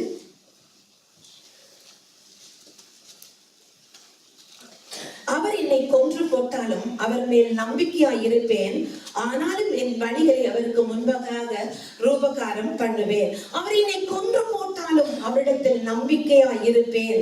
அவர் என்னை கொன்று போட்டாலும் அவரிடத்தில் நம்பிக்கையாய் இருப்பேன். என் உயிரே போனாலும் நான் தேவனிடத்தில் வைத்திருக்கிற விசுவாசத்தை விட்டு நான் இடதுபுறம் வலதுபுறம் திரும்ப மாட்டேன்.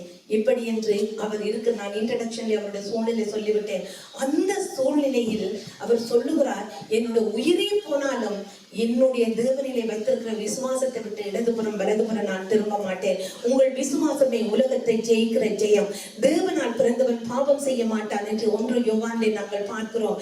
விசுவாசம் இல்லாமல் தேவனுக்கு பிரியமாய் இருக்கிறது கூடாத காரியம். அது மாத்திரமல்ல, கொரிந்தியரிலே ரோமரிலே சொல்லப்படுகிற 15:13 பரிசுத்த ஆவியினால் உண்டாகிற நம்பிக்கை. இந்த பரிசுத்த ஆவியினால் அந்த நாட்களிலே பரிசுத்த ஆவியானவர் ஊற்றப்படவில்லை அன்பானவர்களே.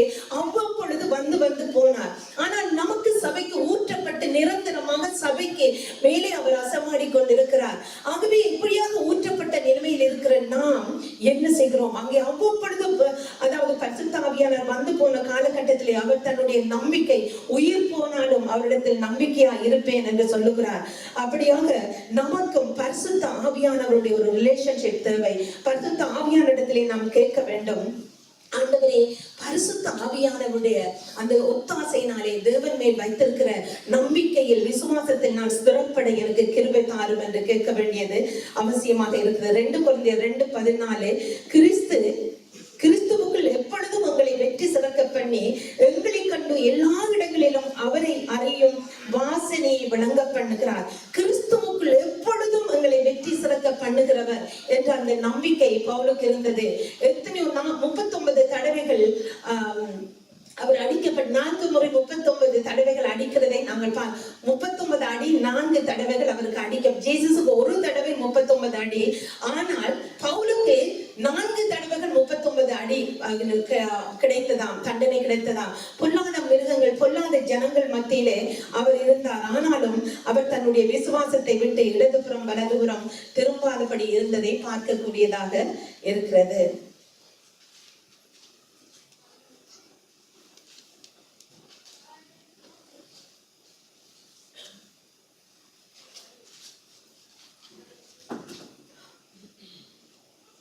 முதலாவது தீர்மானம் எடுத்தார், நான் நீதிமானாய் இருந்தாலும் அவரோடு வழக்காட மாட்டேன். 2வது சொன்னார், அவர் என்னை கொன்று போட்டாலும் அவரிடத்தில் நம்பிக்கையாய் இருப்பேன் என்று.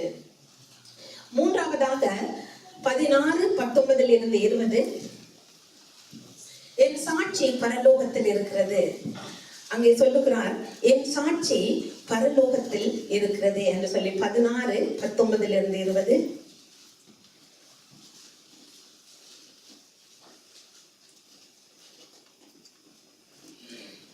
இப்போதும் இதோ என் சாட்சி பரலோகத்தில் இருக்கிறது, எனக்கு சாட்சி பகர்கிறவர் உன்னதங்களில் இருக்கிறார். நாம் என்ன நினைக்கிறோம்?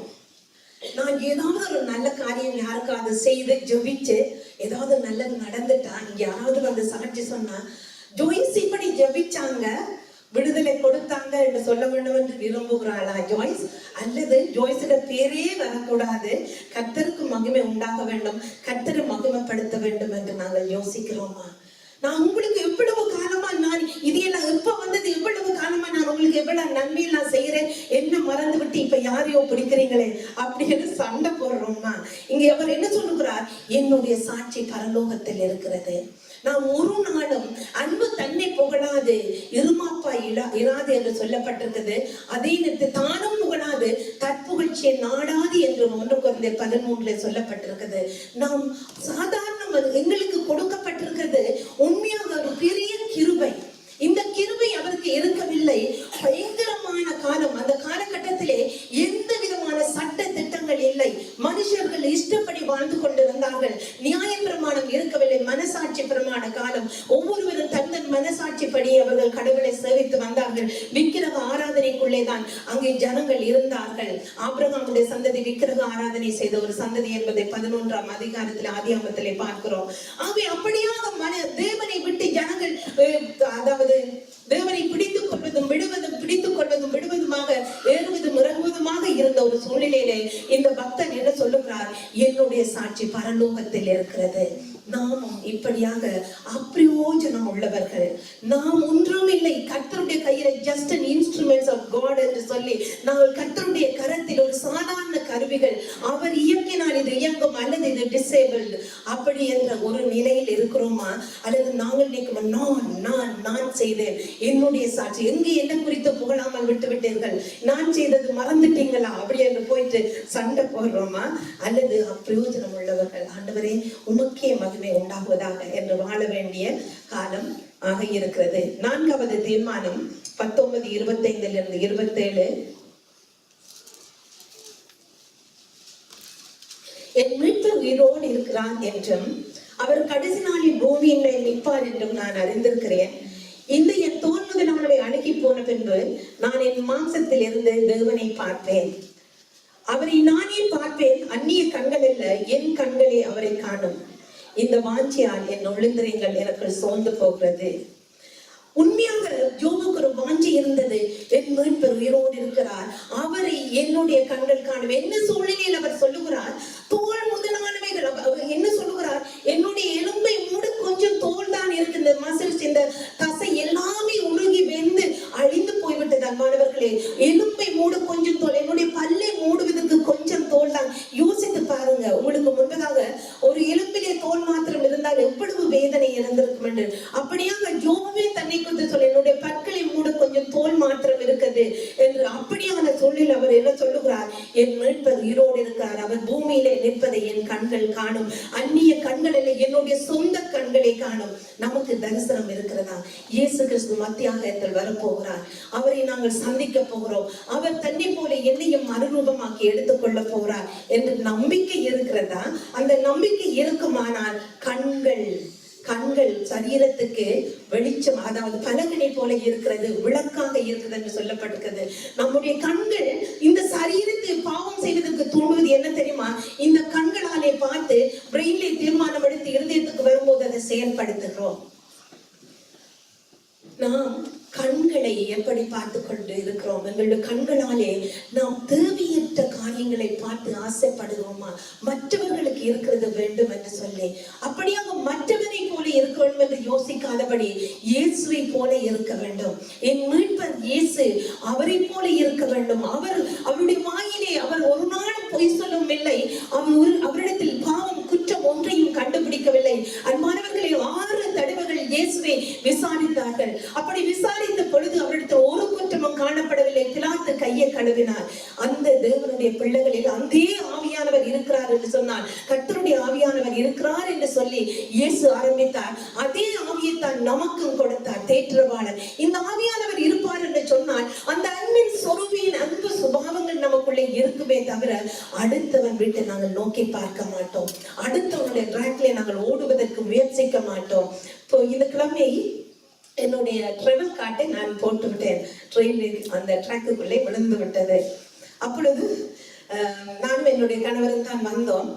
உண்மையாக அந்த ட்ரக்குக்குள்ளே இறங்க வேணும் போல ஒரு ஃபீலிங் இருந்தது. ஏன்னா அதுக்குள்ள நிறைய காரியம் இருக்குது, பேங்க் கார்ட்ஸ் அது இது எல்லாம் இருந்தது. அங்கே இறங்க வேணும் போல. ஆனா விஷயத்தை என்ன கணவருக்கு சொல்லல, இப்பதான் கேட்கிறாரு. அப்ப எல்லாம் இருந்தது, ஆனால் பார்த்தா அது தெரிகிறது. ஆனால் ட்ரெயின் ஓடின பிறகு காண இல்லை. ஆகவே என் ஹஸ்பண்ட் பார்க்க குதிக்கலாம் போல அப்படின்னு சொல்லி, ஆனா உடனே அந்த லேடி அவர் அனௌன்சர் இருந்தாங்க, அவர்களிடத்து போய் சொன்ன போது இல்லை ஒன்றும் இறங்கிடாதீங்க, வெரி டேஞ்சரஸ், உயிர் ஆபத்து, அதுபடி அப்படியெல்லாம் செய்யாதீங்க, நீங்க வீட்டுக்கு போங்கன்னு எங்கட போன் நம்பர் இதெல்லாம் வாங்கிட்டு அனுப்பினாங்க. அடுத்த நாள் கொடுத்தாங்க.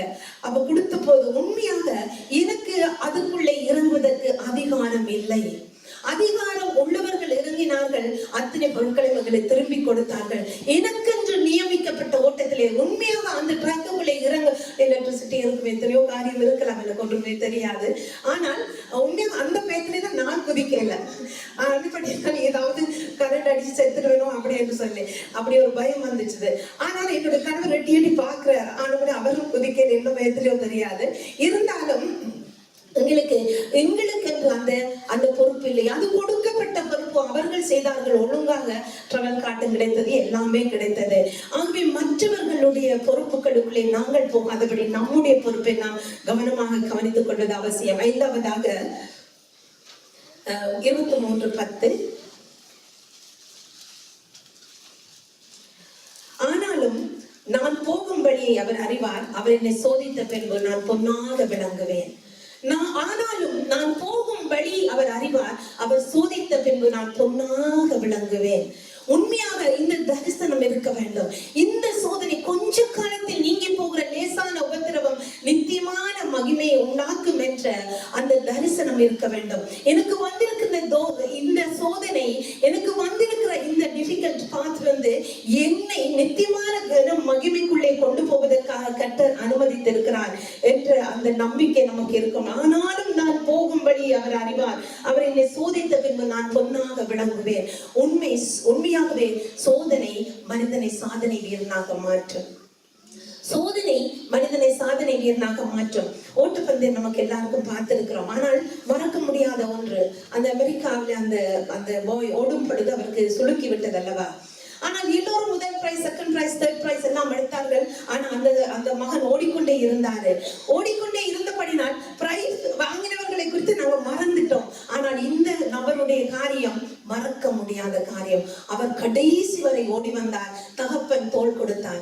நம்முடைய தேவன் காத்து கொண்டிருக்கிறார். நம்முடைய ஓட்டம் நாம் ஓடி முடிக்க, எங்களுக்கு நியமித்த அந்த ட்ராக்ல ஓடி முடிப்போம் என்று சொன்னால் நம்முடைய பரம தகப்பன், உலகத்து தகப்பன்மாரை விட விசேஷமா உலகத்து தகப்பன் தாய் பொல்லாதவர்களாகிய அவர்கள் உங்களுக்கு நல்ல இவை கொடுக்க அறிந்திருக்கும் போது பரம தகப்பனாகிய நான் நன்மையானதை கொடுக்கிறது அதிக நிச்சயம் அல்லவா என்று சொல்லி இருக்கிறார். ஆகவே பரம தகப்பன் தன்னையே எங்களுக்காக தந்தவர் நிச்சயமாக எங்களுக்கு வெற்றியை தருவார். ஆனால் கோஆபரேட் பண்ணி ஓட வேண்டும். அவர் நியமித்த ஓட்டத்திலே நாம் ஓட வேண்டும் என்று காலையிலே வால்தம் சோயிலே செய்தி கொடுத்து ஒரு புதிய செவிகள் நமக்கு வேண்டும் என்று சொல்லி ஆவிக்குரிய செவிகளை குறித்து அங்கு வந்தவர்கள் ஒரு சிலர் இருக்கிறார்கள்.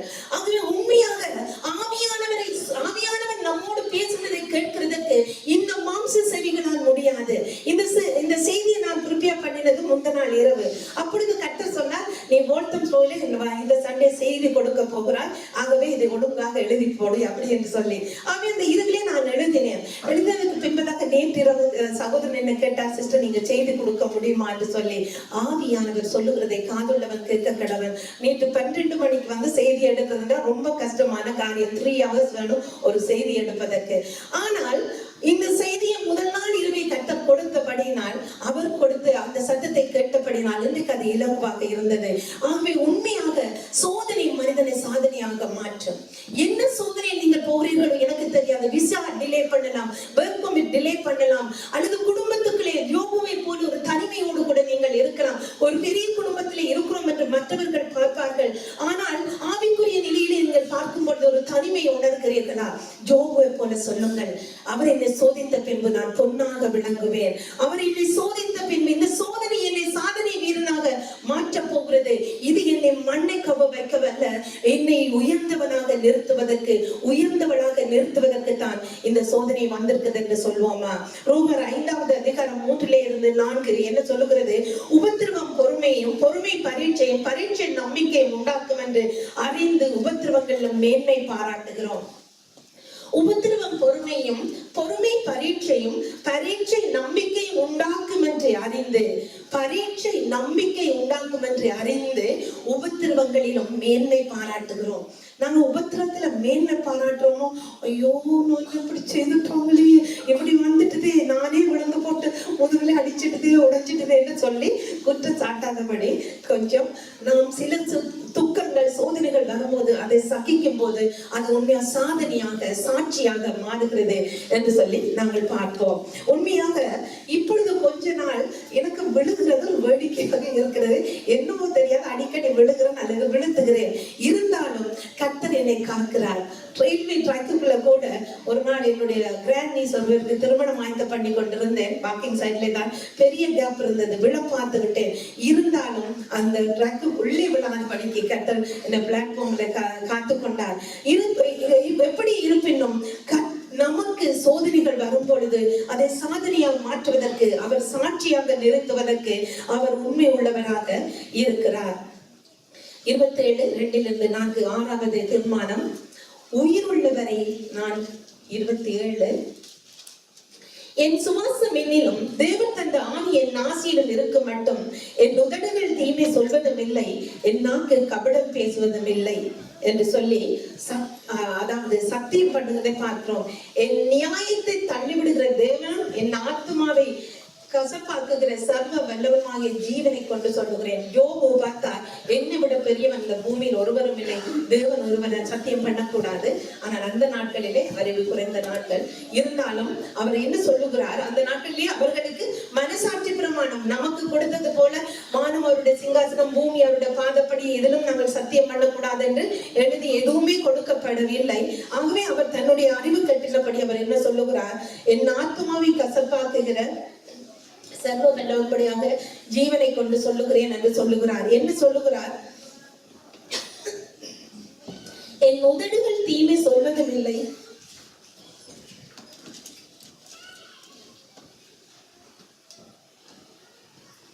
என் சுவாசம் என்னிலும் தேவன் தந்த ஆவி என் நாசியிலும் இருக்கும் மட்டும் என் உதடுகள் தீமை சொல்வதும் இல்லை, என் நாக்கு கபடம் பேசுவதும் இல்லை. முதல்ல என்ன சொன்னார், அவர் என்னை கொன்று போட்டாலும் அவரிடத்தில் நம்பிக்கை இருப்பேன். இப்ப என்ன சொல்லுகிறார், நாம் மறித்தாலும் என் சுவாசம் என்னிலும் தேவன் தந்த ஆவி என் நாசியிலும் இருக்கும் மட்டும் என் உதடுகள் தீமை சொல்வதும் இல்லை, என் நாக்கு கபடம் பேசுவதும் இல்லை என்று. உண்மையாக கபடம் என்று சொன்னால் என்ன என்று சொல்லி இந்த செய்தியை கொடுத்து நான் முடித்தது பின்பதாக பாஸ்டர் பிரேக் ஆல்டர் கால் கொடுத்தார் ஒரு சில மாதங்களுக்கு முன்பதாக. அப்பொழுது இந்த கபடத்தை பற்றி சொன்னார். என்ன சொன்னார், இரு நாக்கு. கபடம் என்பது உள்ளொன்று வைத்து புறம் ஒன்று பேசுவது. அதாவது உங்களுக்கு பின்னால உங்களுக்கு முன்னால பார்க்கும்போது ஓ நீங்க தான் பெஸ்ட் பீப்புள் அப்படின்னு சொல்றது, அவங்களா பொல்லாதாக்கள், பொல்லாத கில்லாடி அப்படியெல்லாம் சொல்றது. இதுக்கு பேர் தான் கபடம். அப்படி இல்லாதபடி அவர் என்ன சொல்லுகிறார், என் சுவாசம் நாம் மறைத்தால் என் சுவாசம் என்னிலும் தேவன் தந்த ஆவி என் நாசியிலும் இருக்கும் மட்டும் என் உதடுகள் தீமை சொல்வதும் இல்லை, என் நாக்கு கபடம் பேசுவதும் இல்லை. நண்பர்களுக்கு, உறவினர்களுக்கு, சபைக்கு உண்மை உள்ளவர்களாக இருக்கிறோமா? நாங்கள் சொந்த சகோதரர்கள் என்று அறிந்து அதாவது நாங்கள் தீமை பேசாதபடி, கபடம் பேசாதபடி நம்முடைய நாவை, இந்த நாவு என்னவாம், இது பொல்லாத அக்கினியா, பட்டினத்தையே கொளுத்தி விடுமா என்று சொல்லி யாக்கோபு எழுதி இருக்கிறார். யாக்கோபு புஸ்தகம் உண்மையாக அதாவது டிசிப்ளின் பண்ணுவதற்கு, ஒரு மனிதனை நல்வழிப்படுத்துவதற்கு நல்ல ஆலோசனைகளோட ஒரு புஸ்தகமாக இருக்கிறது. அதை நாவை குறித்து சொல்லும் போது அது ஒரு பட்டினத்தையே கொளுத்தி விடுமா. அதாவது பெரிய கப்பலை சின்ன அந்த சுக்காரை பிடித்து திருப்புறலாமா. அதே போல இந்த சரீரம் முழுவதையும் இந்த நாக்கு என்ன செய்யறதாம், நடத்துகிறதாம். பேசும் பொழுது இருதயம் பொல்லாத திருக்கும் மகா கெடுள்ளதுமா இருக்குது என்று எரேமியா 17:10 நாங்கள் பார்க்கிறோம். ஆகவே உண்மையாக இந்த இருதயத்தை நிறைவினால் தான் வாய் பேசுகிறது. ஆகவே இந்த உதடை நாம் கவனமாக நாம் பாவிப்பது முக்கியமாக அவசியமாக இருக்குது. உதட்டை நாம் காத்துக்கொள்ள வேண்டும். கபடமாக பேசாதபடி நண்பர்களுக்கு, உறவினர்களுக்கு நாங்கள் உண்மை உள்ளவர்களாக இருக்க வேண்டியது அவசியம். சங்கீதம் 24:4 கபடாய் ஆணையிடாமல் இருக்கிறவன் தான் பரலோகம் போவான். கபடாய் ஆணை, இப்ப உங்களுக்கு முன்னால உள்ளொன்று வைத்து புறமொன்று பேசினான், ஏதாவது சொல்லி சொன்னா நான் நரகம் தான் போவேன், நான் பரலோகம் போக முடியாது. சங்கீதம் 24 பரலோகம் போற ஒரு பட்டியலாக இருக்குது நாங்கள் பார்க்கிறோம். ஆனபடினால் நாம் கபடாக ஆணையிடாத படிக்கு, கபடாக பேசாத படிக்கு இருக்க வேண்டியது அவசியம். நம்முடைய பேச்சே நம்மை நரகத்துக்கு தள்ளிவிடும். 32:2 சொல்லுகிறது சங்கீதத்திலே, எவன் ஆவியில் கபடம் இல்லையோ அவன் பாக்கியவான். எவனுடைய ஆவியில் கபடம் இல்லையோ, ஆவியிலே அதாவது மனுஷனுடைய ஆவி, பிசாசின் ஆவி, பரிசுத்த ஆவி என்று 3 விதமான ஆவிகள் இருக்கிறது. ஆவி உண்மையாக பரிசுத்த ஆவியினாலே தான் கர்த்தர் கேட்டபடி நாம் வாழலாம். மனுஷனுக்கு என்று ஆவி இருக்கிறது, அந்த ஆவியை நாம் பரிசுத்த ஆவிக்குள்ளாக நடத்தும் பொழுது ஒரு வெற்றிகரமான வாழ்க்கையை காணலாம். ஆகவே உண்மையாக ஆவியிலே கபடம் இல்லாமல் இருக்க வேண்டும். அகத்தின் அழகு முகத்தில் தெரியும். யாராவது எது சொன்னா முகத்துல, அதாவது நல்லது சொன்னா சும்மா ரொம்ப அதாவது முகம் அப்படியே சொன்ன என்ன பௌர்ணமி அந்த சந்திரனை போல மாறிடும் இல்லையா? யாராவது திருத்தத்துக்கு ஏதாவது சொன்னா அப்படியே 6 o'clock போல வந்துடும்.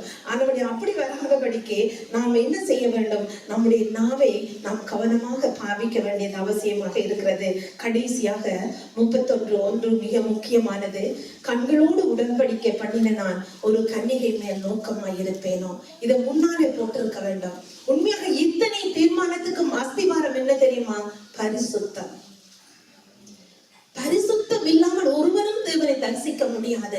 இவ்வளவு உபத்திரத்தின் மத்தியிலும் சாதாரண என்னையும் உங்களையும் போல மனிதர்கள் எல்லாம் உங்களோட மனசாட்சியை தொட்டு பாருங்க. இப்படி தீர்மானம் எடுக்க முடியுமா? எங்களுக்கு சும்மா ஹஸ்பண்ட் ஏதாவது பேசியிருப்பாரு, தப்பு பண்ணிருவாங்க, அதுதான் பேசியிருப்பாரு. பிள்ளைகள் ஏதாவது கொஞ்சம் முறைச்சு பார்த்திருப்பாங்க, ஏதாவது தப்பு பண்ணி இருப்போம். அல்லது சபைக்குள்ள யாராவது முறைச்சு பார்த்திருப்பாங்க, ஏதாவது தப்பு பண்ணிருப்பாங்க. ஆனா நாம செய்த தப்பை மறந்துட்டு நாங்க ஐயோ இப்படி பார்த்துட்டாங்களே, அப்படி செய்துட்டாங்களே, இப்படி ஏசிட்டாங்களே அப்படி என்று சொல்லி நாங்கள் கவலைப்படக்கூடாது. உண்மையாக அதாவது கண்களை நாம் கவனமாக பாதுகாத்துக் கொள்ள வேண்டியது அவசியம். கண்களிலே அதாவது நேற்று ஒரு பாடலுக்கு ஒரு சகோதரி நடனம் ஆடினார்கள். இந்த வார்த்தை எனக்கு நன்றாக பிடித்தது. நம்முடைய தேவன் சுத்த கண்ணன், சகரியாவிலே போடப்பட்டிருக்குது. அவர் சுத்த கண்ணன், பாவத்தை பார்க்க மாட்டாத பரிசுத்த கண்ணனாம். அப்படியான கண்களை உடைய தேவனுடைய பிள்ளைகள் அவரை தரிசிக்க வேண்டுமானால் இந்த கண்கள், நான் முதல் சொன்னேன், கண்கள் சரீரத்துக்கு விளக்காய் இருக்கிறது, இது பலகணியாக இருக்கிறது. அவங்க இந்த கண்கள் நான் பார்த்து இச்சித்து பிரெயினுக்கு போயிட்டு அது ஹார்ட்டுக்கு அனுப்பி அதை செய்ய தோன்றுகிறது.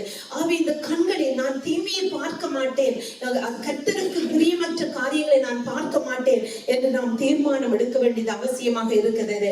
1 யோவான் 2:14 மாம்சத்தின் இச்சையும் கண்களின் இச்சையும் மாம்சத்தின் பெருமையும் மாம்சத்தின் நிச்சயம் கண்களின் நிச்சயம் உலகத்தின் பெருமையும். அதை எடுத்து வாசிக்கிறீங்களா? 2:16 1 யோவான் 2:16. அங்கே யோவான் சொல்லுகிறார், இப்படியான காரியத்தை என்ன விட்டு விலக்கும் என்று சொல்லி 2:16. ஏனெனில் மாம்சத்தின் நிச்சயம் கண்களின் நிச்சயம் ஜீவனத்தின் பெருமையாகிய உலகத்தில் உள்ளவர்கள் எல்லாம் பிதாவினால் உண்டானவைகள் அல்ல, அவைகள் உலகத்தினால் உண்டானவைகள். மாம்சத்தின் நிச்சயம் கண்களின் நிச்சயம் ஜீவனத்தின் பெருமையும் அது தேவனால் உண்டானவைகள் அல்ல, அது அதாவது ஜீவனத்தின் பெருமை உலகத்தில் உள்ளவைகள் எல்லாம் பிதாவினால் உண்டானவைகள் அல்ல, அவைகள் உலகத்தினால் உண்டானவைகள். பிதாவினால் உள்ள மாம்சத்தினால் கண்களின் இச்சை. மாம்சத்தின் இச்சை என்ன? நான் என்ன பேக்ரவுண்ட் தெரியுமா? நான் உங்கள்ட்ட எல்லாம் கொஞ்சம் கதைக்க கொஞ்சம் பயந்து பேசுறேன். தெரியாத ஆக்கள் மத்தியில பேசிக்க சொன்னேன், கேட்பேன், நீங்க என்னட்ட ஒரு கேள்வி கேளுங்க அப்படின்னு சொல்லி. இலங்கையில பேசும் பொழுது இலங்கையில பேசும்போது அது முள்ளிவாய்க்கால், அங்கே உங்களுக்கு தெரியும் எல்லாம் ஈழ மக்கள். அப்ப ஒரு பிள்ளை கேட்ட, தங்கச்சி உங்களுக்கு என்ன பேர்? அது மகாராணி என்று சொல்லிச்சது அந்த பிள்ளை. ஆகவே நல்ல பொருத்தமாக இருந்தது. அவ மகாராணி, என்னட்டு நீங்க ஒரு கேள்வி கேளுங்க அப்படி என்று கேட்டேன்.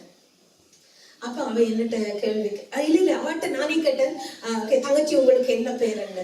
அப்ப அந்த பிள்ளை தன்னை பேரை சொல்லிட்டது.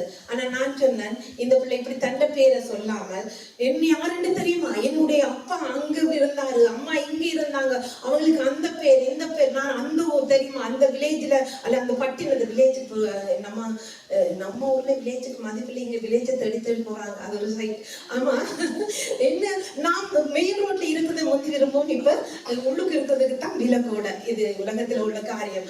ஆனா இங்க அந்த பிள்ளையிடம் கேட்ட போது மகாராணி என்று சொல்லிச்சது. அப்ப மகாராணி என்று சொன்னா அது மகாராஜாட வாய்ப்பு இல்லையா? அப்ப நான் சொன்னேன், ஐயோ சரியான ஆள்கிட்ட தான் நான் கேள்வி கேட்டிருக்கிறேன் அப்படின்னு. உண்மையாக அந்த பிள்ளைகளுமே, உங்களுக்கு தெரியுமா என்னுடைய கணவன் யார், அவரு இந்த ஊர்ல பிறந்தார், எந்த தேசத்துக்கு அதிகாரி, இப்படி எல்லாம் கேட்டோம். ஐயோ ஒரு கேள்வி கேட்டுட்டு இத்தனை கேள்வி கேட்குது, நல்லா மாட்டிக்கொண்டேன் அப்படி என்று நான் நினைக்கக்கூடிய அளவுக்கு இருந்திருக்கும். ஆனால் அதே போலத்தான் யோபு 4 கேள்விகள் கர்த்தரிடத்தில் கேட்டார். ஆண்டவரே, நான் ஏதாவது தப்பு பண்ணியிருப்பேன் என்று சொன்னாங்க. அவர் கேட்ட கேள்வி என்ன தெரியுமா? 7வது அதிகாரத்தில் போய் வாசித்துப்பாங்க. நான் ஏதாவது தப்பு உமக்கும் எனக்கும் இடையில ஏதாவது தப்பு பண்ணியிருந்தா எனக்கு அதை உணர்த்தும் என்று சொல்லி. தாவீது 19 என்ன சொல்ற தெரியுமா? தன் பிள்ளைகளை உணர்கிறவன் யார்? மறைவான குற்றங்களுக்கு அடியேனை நீங்களாக்கும், துணிவுகரமான பாவம் அது அடியானை ஆண்டு கொள்ள ஒட்டாதிரம். இது ஒவ்வொரு நாள் நான் கத்தரிடத்தில் கேட்கிறேன், ஆண்டவரே நான் தப்பு பண்ணாம காத்துக்கொள்ளும், அப்படி தப்பு பண்ணினா எனக்கு உணர்த்தும் ஆண்டவரே, உணர வேண்டும். தன்னுடைய பிள்ளை உணராதவர்கள் தான் மற்றவர்களோட சண்டை போடுவார்கள், மற்றவர்களை பற்றி பேசிக் கொண்டிருப்பார்கள். ஆனால் நானே குற்றவாளி என்று உணரும் போது மற்றவர்களை பற்றி பேசுவதற்கு பயமாக இருக்கும். யோபு தன்னை குறித்து அறிந்தபடினால் அவர் என்ன சொல்லுகிறார், கண்களோடு உடன்படிக்கை பண்ணின நான் ஒரு கன்னிகை மேல் நோக்கமாய் இருப்பேனோ. பரிசுத்தம் இல்லாமல் தேவனை தரிசிக்கிறது கூடாத காரியம் என்று சொல்லப்பட்டிருக்கிறது. ஆகவே உண்மையாக யோபு எடுத்த தீர்மானங்கள், நான் உத்தமனாய் இருந்தாலும் தேவனோடு வழக்காட மாட்டேன், அவர் என்னை கொன்று போட்டாலும் அவரிடத்தில் நம்பிக்கையாக இருப்பேன், என் சாட்சி பரலோகத்தில் இருக்கிறது, என் மீட்பர் உயிரோடு இருக்கிறார், அவர் பூமியிலே நிற்கிறதை என்னுடைய கண்கள் காணும், அவர் என்னை சோதித்த பின்பு நான் பொன்னாக விளங்குவேன், சோதனை சாதனையாக மாற்றுவேன், உயிருள்ளவரை நான் தீமை சொல்வதும் இல்லை, கபடம் பேசுவதும் இல்லை, கண்களோடு உடன்படிக்கை பண்ணின நான் ஒரு கன்னிகை மேல் நோக்கமாய் இருப்பது எப்படி என்று சொன்னார். ஏன் தெரியுமா, நான் ஒரு ரகசியத்தை சொல்லுகிறேன். யோபுக்கு எல்லாவற்றையும் கர்த்தர் எடுத்தார். சொத்து, சுகம், பிள்ளைகள், 10 பிள்ளைகள் எல்லாம் போனது.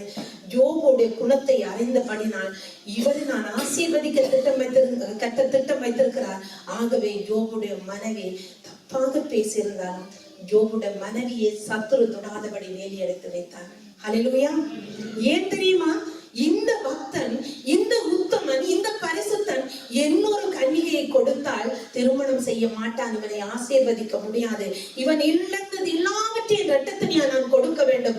ஆகவே இந்த பரிசுத்தனுக்கு இந்த மனைவியை நான் காப்பாற்ற வேண்டும் என்று கர்த்தர் வைத்திருந்தார். உங்களுடைய மனநிலை எப்படி இருக்கிறது, என்னுடைய மனநிலை எப்படி இருக்கிறது, மேலே இருக்க அன்பான சகோதர சகோதரிகளை, நாங்கள் எங்களுடைய நிலைமை எப்படி இருக்குது என்பதை கர்த்தர் நன்றாக அறிவார். நான் பரிசுத்தமா இருந்தால் அவர் பரிசுத்தமான காரியங்களை எனக்கு அனுமதிப்பார். நான் என்னுடைய இஷ்டப்படியே நடப்பேன் என்று சொன்னால் என்னுடைய இஷ்டப்படியே போக விட்டுவிட்டு நம்மை, அதாவது சிக்கலுக்குள்ளே சத்ருவானம் வீழ்த்திவிடும். கர்த்தர் தீமையினால் சோதிக்கிறவர் அல்ல அன்பானவர்களே. சோதனை நம்முடைய மாம்சத்தினால் வருகிறது அல்லது சத்துரு கொண்டு வருகிறான். இந்த சோதனையை நாம் சாதனையாக மாற்ற வேண்டும் என்றால் சோதனை நேரத்தில் இப்படியான தீர்மானங்களை எடுக்க வேண்டும். என் மீட்பர் உயிரோடு இருக்கிறார், அவர் என்னை சோதித்த பின்பு நான் பொன்னாக விளங்குவேன், அவர் என்னை கொண்டு போட்டாலும் அவரிடத்தில் நம்பிக்கையா இருப்பேன், நான் உத்தமனாய் இருந்தாலும் அவரோடு வழக்காட மாட்டேன், என் கண்களோடு உடன்படிக்கை பண்ணின நான் ஒரு கன்னிகை மேல் நோக்கமாய் இருப்பது எப்படி, அதாவது என் மீட்பர் உயிரோடு இருக்கிறார், அவர் பூமியிலே நிற்பதை என்னுடைய கண்கள் காணும். இப்படியாக தீர்மானத்தை எடுத்தார். நம்முடைய தீர்மானம் என்ன, கர்த்தருடைய வருகை மிக சமீபமாக இருக்கிறது. கொஞ்ச காலத்தில் நீங்க போற உபத்திரவம், ஒருவேளை நீங்கள் உங்களுடைய சோதனை மத்தியிலே, உங்களுடைய துன்பத்தின் மத்தியிலே நீங்கள் வேதனையோடு தூக்கத்தோடு இருக்கலாம். ஆனால் இன்றைக்கு யோபுக்கு கொடுத்த ஆசீர்வாதங்கள், அங்கே என்ன ஆசீர்வாதத்தை கொடுத்தார்? 42வது அதிகாரத்தை யாராவது திருத்துவீர்களா?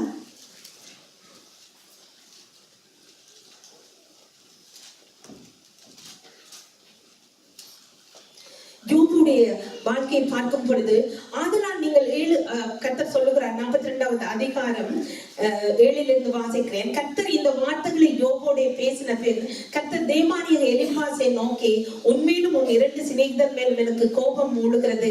என் தாசனாகிய யோபு பேசினது போல நீங்கள் என்னை குறித்து நிதானமாய் பேசவில்லை. ஆதலால் நீங்கள் 7 காடைகளையும் 7 ஆட்டுக்கடைகளையும் தெரிந்து கொண்டு என் தாசனாகிய யோபனிடத்தில் போய் உங்களுக்காக சர்வாங்க தகன பலிகளை எடுங்கள்.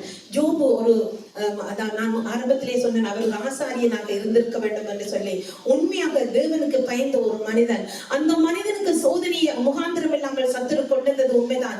ஆனால் நண்பர்கள் வந்து கண்ணா பின்னா என்று அவரோடு கூட பேசினபடினால் யோபுவும் தளர்ந்து பேசின நிலைகள் இருக்கிறது. ஆனாலும் அது எல்லாவற்றையும் கர்த்தர் நிராகரித்து அவர் என்ன சொல்லுகிறார், என் யோபுவை போல நிதானமாய் பேசவில்லை. யோபு உத்தமனாய் இருந்தபடினால் அந்த சூழ்நிலையில் அவர் செய்த தவறுகளை கர்த்தர் மன்னித்து உத்தமன், அவர் நிதானமாய் பேசவில்லை என்று சொல்லி கர்த்தர் யோபுவுக்கு சொல்லி யோபுவை கனப்படுத்துறார். எப்படி குடும்பத்துக்கு தான் அவர் ஆசாரியனாய் இருந்தார், இன்றைக்கு அந்த தேசத்துக்கு, அந்த ஜனத்துக்கு, அவரை எதிர்த்த மக்களுக்கு ஆசாரியனா மாற்றினார். ஹல்லேலூயா. இன்றைக்கு உங்களையும் என்னையும் அப்படி மாற்றுவதற்கு தான் இன்றைக்கு நீங்கள் கடந்து போகிற பாதை. என்னை குறித்து உங்களுக்கு தெரியாது, உங்களை குறித்து எனக்கு தெரியாது. ஆனால் என்னுடைய பாதையிலும் பலவிதமான சோதனைகள், துன்பங்கள் இருக்கத்தான் செய்கிறது. ஏனென்றால் நாம் எல்லோரும் மனுஷரன்மானவர்களே, எங்கள் ஒவ்வொருவருக்கும் தேவைகள் பலவிதத்தில் இருக்கிறது. அந்த தேவைகள் என்று வரும் பொழுது, ஆசைகள் விருப்பம் என்று வரும் பொழுது பலவிதமான சோதனைகள் வரலாம்.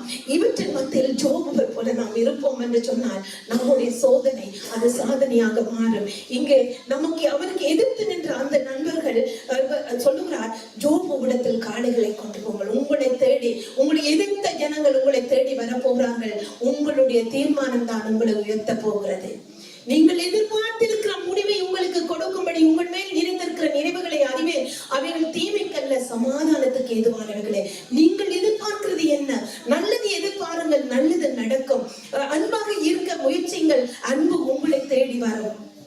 கோபப்படாது இருக்கிறது. கோபப்படும் பொழுது எத்தனையோ பிரச்சனைகளை நாங்கள் கொண்டு வருகிறோம். நானும் எல்லோருக்கும் குடும்பம் இருக்குது, எல்லா குடும்பத்திலும் படிகள் இருக்கின்றன. நானும் பல விதத்திலே பார்த்திருக்கிறேன். நான் திரும்ப கதைத்தால் பிரச்சனை உண்டு, நான் அமைதியாக இருந்தால் சமாதானம் உண்டு.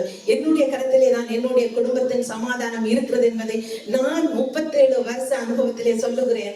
நான் அமைதியா இருந்தால் வீடு முழுதும் பிள்ளைகளுக்கு முன்னாக நானும் என்னுடைய கணவரும் ஏதாவது கூடாமல் கதைக்க மாட்டோம். எங்களுக்குள்ள உள்ள பிரச்சனையை கதைக்க மாட்டோம். ஏனென்றால் பிள்ளைகளுக்கு ரெஸ்பெக்ட் கொடுக்கிறோம், பிள்ளைகளை நாங்கள் கனப்படுத்துகிறோம். எனக்கும் அவருக்கும் பிரத்யேகமான பிரச்சனை இருக்கலாம். பிள்ளைகளுக்கு முன்பதாக எங்களுக்கு ஏற்றத்தாழ்வை சொல்ல மாட்டோம். அவர்கள் வரும்போது அவர்கள் இருக்கிற நேரம் அவர்களுக்கு சமாதானமாய் இருக்கட்டும் என்று இருவரும் சந்தோஷமாக இருப்போம். ஆகவே உண்மையாக பிள்ளைகள் நம்முடைய வீட்டுக்கு வரும்போது உண்மையாக நம்முடைய வீட்டிலே சமாதானத்தை காண வேண்டும். அன்பானவர்களே, நாம் அப்படி முயற்சிப்போமா? எங்களுடைய பிள்ளைகள் எங்கள் வீட்டுக்கு வந்து போனால் உண்மையாக அம்மா அப்பா வீட்டுக்கு போய் வந்தால் சந்தோஷம் தான் இருக்குது என்ற தீர்மானம் எடுப்போமா? 37 வருஷ அனுபவத்திலே சொல்லுகிறேன், என்னுடைய கையிலே தான் என் வீட்டு சமாதானம் இருக்கிறது. அதே போல சகோதரர்களை நீங்களும் நினையுங்கள், என்னுடைய கையிலே தான் என் வீட்டு சமாதானம் இருக்கிறது. நான் என்னுடைய மனைவியை நான் கனப்படுத்துவேன், ஒன்றும் குறைந்து போகிறதில்லை. என்னுடைய கணவனை கனப்படுத்துவேன், என்னுடைய பிள்ளைகளை கனப்படுத்துவேன். இதுதான் கிறிஸ்தவ குடும்பம். இப்படி நாம் வாழ்வோம் என்றால் முதலாவது குடும்பத்தில் சமாதானம், சபைக்குள்ளே ஒருவரை ஒருவர் கனப்படுத்தும். ஏனென்று சொன்னால் இயேசு வரும்போது எல்லோருக்கும் ஈக்குவல், எல்லோரும் சமமாகத்தான் மனவாட்டி என்ற கோலத்தில் நாங்கள் நிற்க போகிறோம். அங்கு எந்த ஏற்றத்தாழ்வும் இருக்காது. ஆகவே இப்பொழுது நாங்கள் ஒரு தீர்மானம் எடுப்போம், சபைக்குள்ளே நான் சமாதானத்தை கொண்டு வருவேன், குடும்பத்திலே சமாதானத்தை கொண்டு வருவேன். ஜோபு இப்படியாக ஒரு உத்தமனாக வாழ்ந்தபடியினால் அவரை எதிர்த்தவர்களுக்கு சொல்லுகிறார் கர்த்தர், காணிகளை கொண்டு போங்கள் என்று. அது மாத்திரமல்ல, எதிர்த்த உறவினர்கள் அங்கே பொருள்களை கொண்டு வந்து கொடுத்த போது இரட்டிப்பான ஆசீர்வாத நேரம் முடிகிறது. ஆகவே நான் முடிக்க போகிறேன். இரட்டிப்பான முன்னிலைமையிலும் பார்த்து 12 சொல்லுகிறது, 42:12, கர்த்தர் ஜோபின் முன்னிலைமையை பார்க்கிலும் அவன் பின்னிலைமையை ஆசீர்வதித்தார். 14,000 ஆடுகளும் 6,000 ஒட்டகங்களும் 1000 மேர்களும் 1000 கழுதைகளும் அவனுக்கு உண்டாயின. 7 குமாரரும் 3 குமாரத்திகளும் அவருக்கு பிறந்தார்கள். அவருக்கு ஏற்கனவே 10 பிள்ளைகள் இருந்த அதாவது சொத்து டபுளாக கிடைத்திருக்கிறது. ஆனால் பிள்ளைகள் ஒரே அளவு தான் கிடைத்தது. ஏன் தெரியுமா? அங்க 10 பிள்ளைகள் நித்திய ஜீவனை பெற்றவர்கள், ஒரு உத்தமனுடைய பிள்ளைகள், அதாவது கர்த்தருக்கு பயந்து நடக்கிற 10 பிள்ளைகள் பரலோகத்துல உயிரோட இருக்கிறபடியால் இன்னும் ஒரு 20 தேவையில்லை. நாங்க 10 இருக்கிறது 10 + 10 20. ஆகவே அதுவும் டபுள் பிளெஸிங் தான். ஆகவே அவர் அந்த அதாவது யோபுவின் முன்னிலைமையை பார்க்கிலும் பின்னிலைமையை இரட்டிப்பாக ஆசீர்வதித்தார். நமக்கு இன்றைக்கு இருக்கிற குறைவுகள் என்ன? நம்முடைய போராட்டம் என்ன? இந்த போராட்டத்தின் மத்தியிலே நாங்கள் ஒரு தீர்மானம் எடுப்போமா? ஜோபுவை போல நான் உத்தமனாக இருக்க போறேன். ஜோபு போல கர்த்தாவே நீர் புகழ்ந்தால் போதும், உம்முடைய வருகையிலே நீர் என்னை பார்த்து பிரியமே உபவதே உன்னில் படுதொன்றும் இல்லை என்று சொல்லத்தக்கதாக நான் வாழ எனக்கு கிருபை தாரும் ஆண்டவரே. இன்றைக்கு இருக்கிற சிச்சுவேஷன் மாறப்போகிற அன்பானவர்களே, அது யாருடைய கையில் இருக்கிறதால் உங்களுடைய கருத்தில் இருக்குது. உங்களுடைய சூழ்நிலை மாற வேண்டும் என்றால் நீங்கள் நல்ல தீர்மானத்தை எடுங்கள். எல்லோரும் கண்களை மூடுவோம், எல்லோரும் தலைகளை தாழ்த்துவோம், ஜெப நிலையில் இருப்போம். இப்பொழுது கர்த்தருக்கும் உங்களுக்கும் இருக்கிற உடன்படிக்கையின் நேரம். நான் என்னுடைய குடும்பத்துக்கு ஒரு சாதனை வீரனாக, சாதனை வீராங்கனையாக வாழ்வதற்கு விரும்புகிறேன்.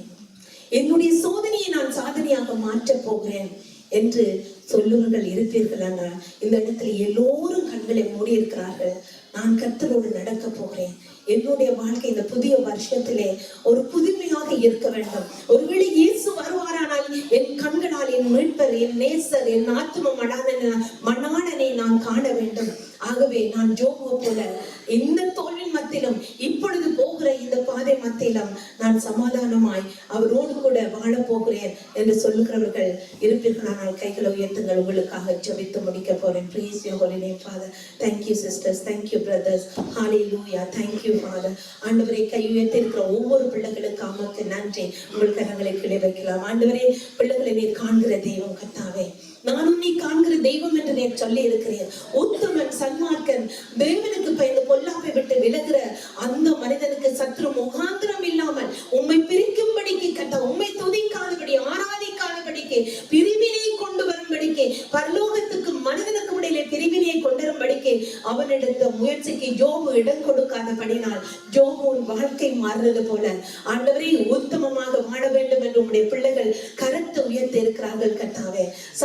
சகோதரிகளை ஆண்டவரே, நான் ஆசீர்வதிக்கிறேன். நான் புதிய வருடத்தில் ஒரு புதுமையாக இருக்க வேண்டும் என்று தீர்மானம் எடுத்த அன்பான உம்முடைய பிள்ளைகளை நீர் ஆசீர்வதிக்கும்படியா ஜெபிக்கிறோம். அவர்களுடைய பாதி கர்த்தாவே இன்றைக்கு சோதனையாக இருந்தாலும் அது சாதனையாக மாற போறதற்காக உமக்கு நன்றி கர்த்தாவே. என் மீட்பர் உயிரோடு இருக்கிறார். அவர் மத்திய ஆகாயத்தில் வரப்போகிறார். அவரை என் கண்கள் காணும். நானும் அவரை போல மாறுவேன் என்று கர்த்தாவே உம்முடைய பிள்ளைகள் அந்த வாஞ்சியோடு இருக்கிறபடினால் கைகளை உயர்த்தினார்கள். ஒவ்வொரு பிள்ளைகளையும் ஆசீர்வதியும். வெட்கத்திலே உயர்த்தாமல் இருந்த பிள்ளைகளையும் நான் உம்முடைய கரத்திலே தருகிறேன் கர்த்தாவே. நாங்கள் ஒருவரும் தேர்ந்தவர்கள் அல்ல கர்த்தாவே. எங்களுடைய வாழ்க்கையிலே எங்களை நெருக்கி நிற்கிற எல்லாவற்றையும் நீர் காண்கிற தெய்வம். ஆண்டவரே, இந்த நெருக்கங்களில் இருந்த பிள்ளைகளுக்கு விடுதலை தாரும். ஆசீர்வதியும், காத்துக்கொள்ளும். யோபுவின் தேவன் இந்த பிள்ளைகளோடு இருக்கும்படியா அப்பா இமானுவேல் கிறிஸ்தவ ஐக்கிய மனோபாக்கோடு இருக்கும்படியாக நாங்கள் ஜெபிக்கிறோம். 2014 இன்றைக்கு கர்த்தாவே 14வது திகதியிலே வந்திருக்கிறோம். இந்த 14ஆம் திகதியிலிருந்து கர்த்தாவே இனி வரப்போகிற நாட்கள் நாங்கள் சாதனை படைக்கிற நாட்களாய் மாறட்டும் கர்த்தாவே. அப்பா, கைகளை உயர்த்தினவர்கள் உயர்த்தாதவர்கள் ஒவ்வொருடைய வாழ்க்கையிலும் சாதனை படைக்கத்தக்கதாக பிள்ளைகளை பலப்படுத்தி இரட்டிப்பான ஆசீர்வாதம் இழந்து எல்லாவற்றையும் திரும்ப பெற்றுக்கொள்ள நீங்கள் கிருபை தரும்படியால் இயேசுவின் நாமத்தில் ஜெபிக்கிறோம் ஜீவனுள்ள நல்ல பிதாவே, ஆமென். God bless.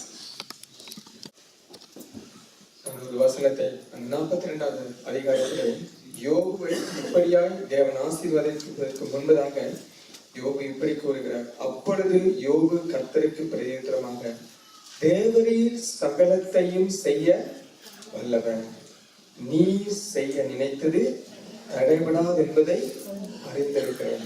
ஆமென்.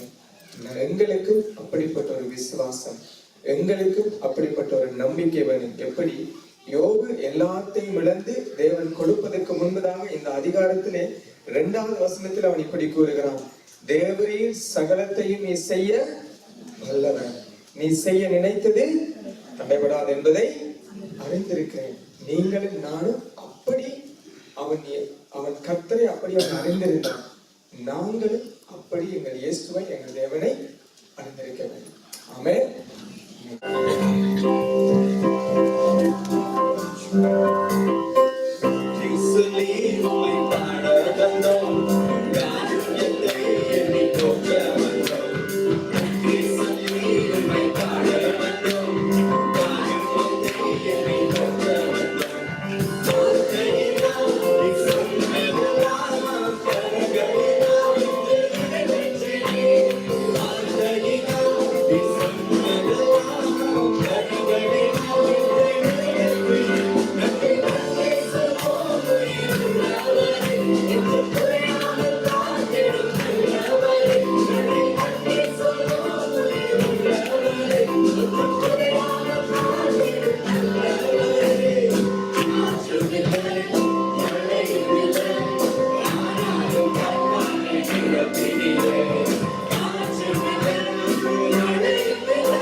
தகப்பனே உங்களுக்கு நன்றி செலுத்துற தகப்பனே.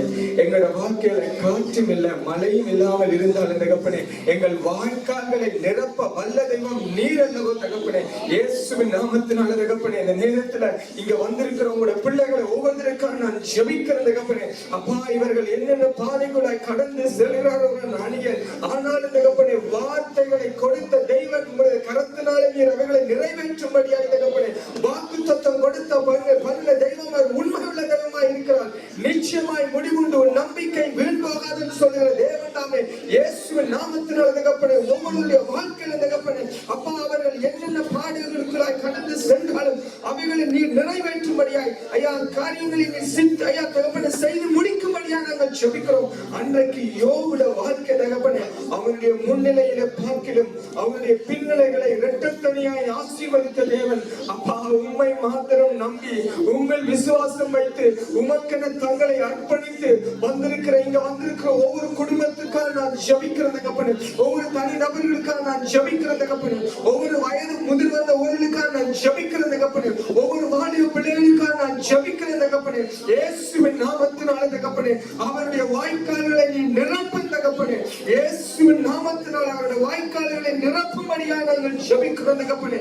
இயேசுவின் நாமத்தினால தகப்பனே தேவைகளை சந்தியும் இந்த வாரத்துல தகப்பனே.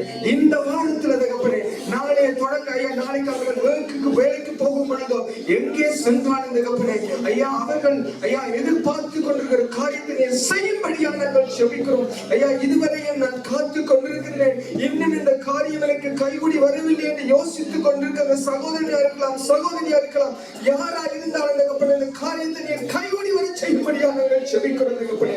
உங்களை துதிக்கிறோம் சூத்திரம் தகப்பனே. அன்றைக்கு யோபுக்கு மாத்திரமல்ல இன்றைக்கு எங்களுக்கும் நீர் எங்களையும் ஆசீர்வதித்து வழிநடத்த நீ வல்ல தெய்வமாய் இருக்கிறேன். அதுக்காக உங்களுக்கு நன்றி செலுத்துறோம். எங்கள் ஒவ்வொருவரும் திருக்கிறதை ஒப்புக் கொடுத்து வல்லமுள்ள இயேசு நாமத்தில் ஜெபிக்கிறோம் அந்த நல்ல அல்லது நன்றி. ஆமென். ஆமென். Now may the grace of our Lord Jesus Christ and the love of God and the fellowship of the Holy Spirit be with us all. Amen. என் ஆத்துமாவே கர்த்தரை சொல்லு, என் முழு உள்ளமே அவருடைய சாமத்தை சொல்லு. என் ஆத்துமாவே கர்த்தரை சொல்லு, கர்த்தர் செய்த சகல உபகாரங்களையும்